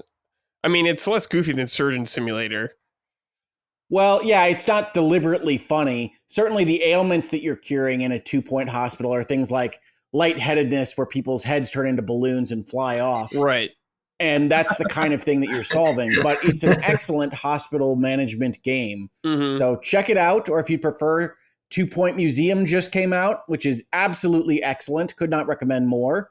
As for the overall question, it's going to surprise no one that I think that corporate lawyering could make an excellent video game. In specific, I think that a focus on growing your business, not just with the creation of widgets and things that we expect from Satisfactory or other more manufacturing-based games, but also through mergers and acquisitions, could be a lot of fun. Who doesn't want to play the Microsoft Activision Blizzard acquisition in video game form? I second your thought on the lawyering, surprise, surprise, insofar as I think that it may actually be a good educational kind of game to teach people negotiation skills. You're a corporate lawyer with the law firm. I work in-house counsel for a company. So, we do similar but still different things in our fields there. But I think that negotiation is a skill that is lacking terribly in modern society. We don't really have a barter economy anymore. Everything is just a price, so no one knows how to meet in the middle. And I think that meeting in the middle is kind of the key to a functioning society. And that's why we end up with the divisiveness that we have in realms outside of video games and in video games too. I was going to say, in terms of my video content, I can say whatever I like about the US government or tariffs or otherwise. And if I say something about Sony or Microsoft, I can tell you where the angry comments are going to come in. Yeah, exactly. And I think that having a negotiation focused game would be beneficial for society that, could be good. I don't know. Alex, what do you think on that? So I was thinking a lawyer game in the style of LA Noire, like fully produced, like a lawyer that stands on like in front of juries and all that, and you pick. obviously kind of like Phoenix Wright, but more like highly produced. And you also are like when you're building the case for a client and things like that. The problem is the case building is boring part. That's the slow part. That's the part where you're just scrolling through research and papers and documents. Yeah, but that's the life of a lawyer. You're telling me we can't do the due diligence disclosure schedule game? Everybody loves doing disclosure schedules. Mm-hmm. Probably not. You'd need to focus on like the case conference portion of it. You'd have to have your paralegal AI assistant in the game. I do think litigators are pretty well represented as it stands in gaming. I played a game called District Attorney back in the day. Certainly the Ace Attorney series has lasted throughout time here at this point, and I would expect an Ace Attorney entry to come pretty soon. A new one. Capcom certainly revived all the old ones at this point. So I would expect more from that. Judgment, Lost Judgment. Not exactly lawyer games, but he was once a lawyer before he started beating up kids in high school. So he's still technically a lawyer. He never gave up that lawyer badge. He still has. He does have the little pin. I love that pin. I wish we got that, Hoeg. That would be. We don't get anything that fancy. Like we don't get a little pin you get to put on your collar and like make people quiver at the sight of it. That'd be fun. I could show my bar card. It's not that intimidating. Well, but that's statewide thing. I don't have a bar card for New York or Jersey. Really? Like we don't have. Yeah, there's no bar cards like that. I can get a lawyer card. Like I can get one. I have to apply for, and that lets me get into courthouses, a court system card in New York. But yeah, there's no actual card of admission.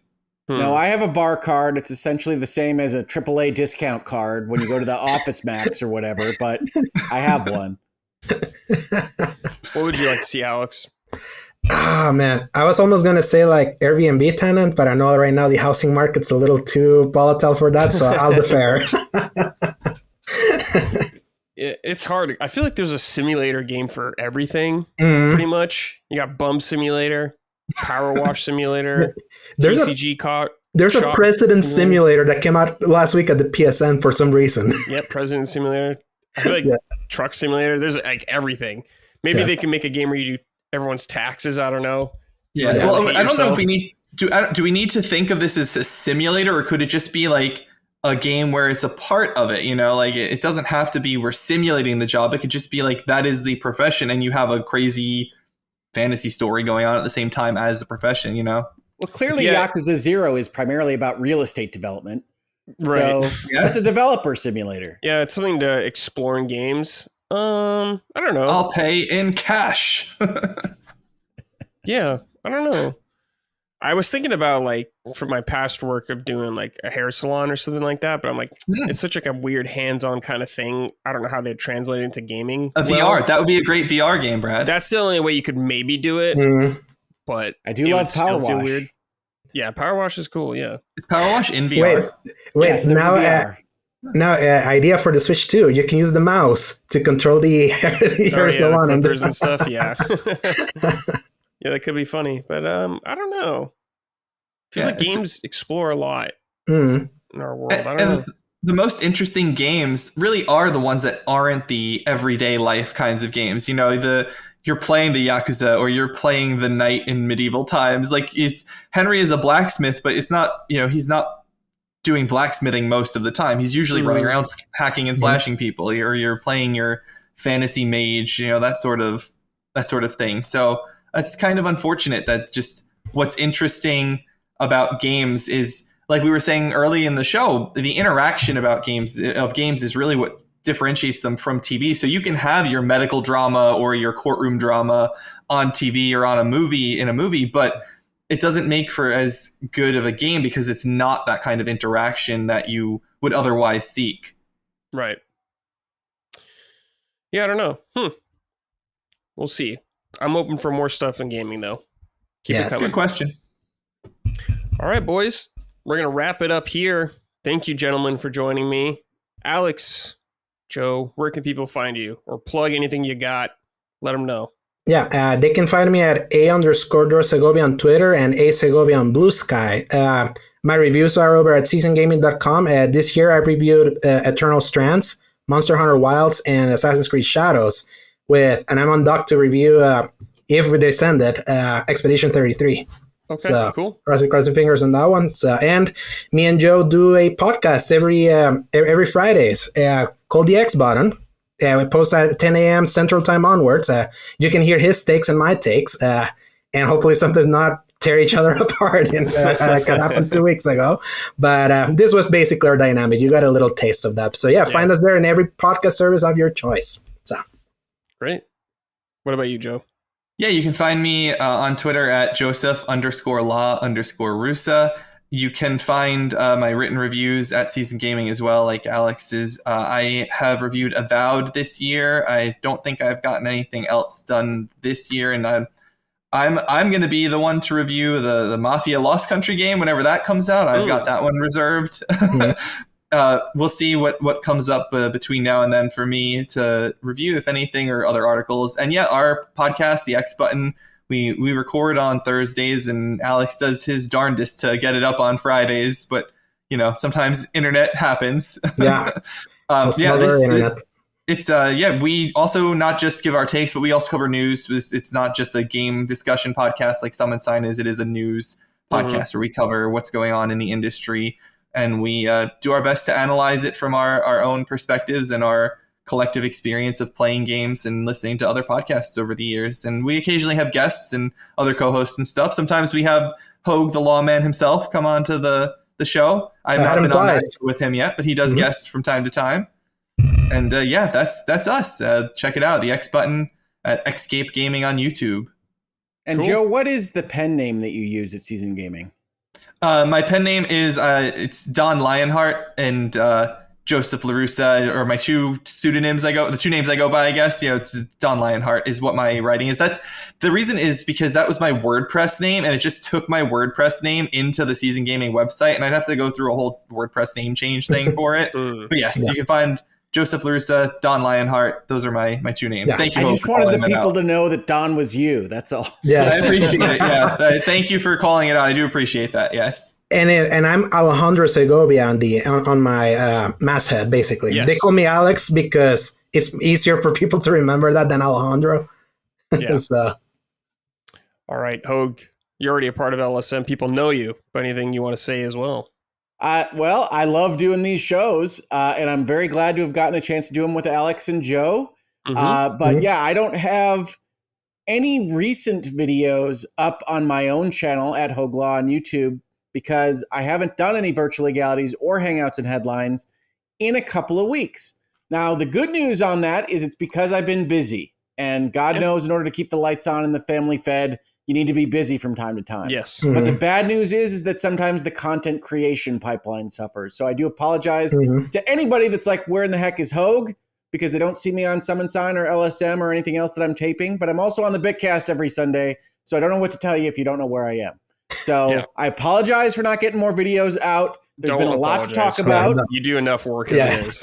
I always feel this way. I always feel this way. I feel like I could be doing more. I have done a bunch of law firm work. You're doing enough. A bunch of adult financing stuff. It's tax time for those of you that are outside the United States. So it's a fun time of year. Yeah. And so I've been doing a lot of adulting, as I think the kids still say. Who knows? Yes, I guess. But I am looking forward to doing some more video content on my channel very soon. So do check me out at Hoeg Law on YouTube. Or if you just want to hear me angry rant about Nintendo, I'm also at Hoeg Law on Twitter. Now, Hoeg, when are you going to switch full-time to content creation so you can forget that silly law firm stuff? You know what? When YouTube starts coming anywhere near what I can make practicing law. And that doesn't seem to be anytime soon. Oh, well. Yeah. The people will have to suffer till then. My first obligation is to my family, and I got to make sure that I continue to feed them and keep the bills paid. That's right. All right, boys. Thanks for joining me once again. Thank you, everybody, for watching, listening. We greatly appreciate it. We'll see you next week. Take care, everybody, and goodbye. Take care. Adios. Summon Sign is a product of Last Stand Media and Colin's Last Stand LLC and is proudly recorded in the USA. The show is written and hosted by me, Brad Ellis. The show is produced by Dustin Furman. All of Last Stand's theme music is by Ramon Narvaez. Summon Sign, along with the rest of Last Stand's media shows, are fan-funded on Patreon at patreon.com/laststandmedia. The following names are at the producer level on Patreon, our highest tier, and we are grateful for your kind contribution and generosity to our independent endeavor. Thank you.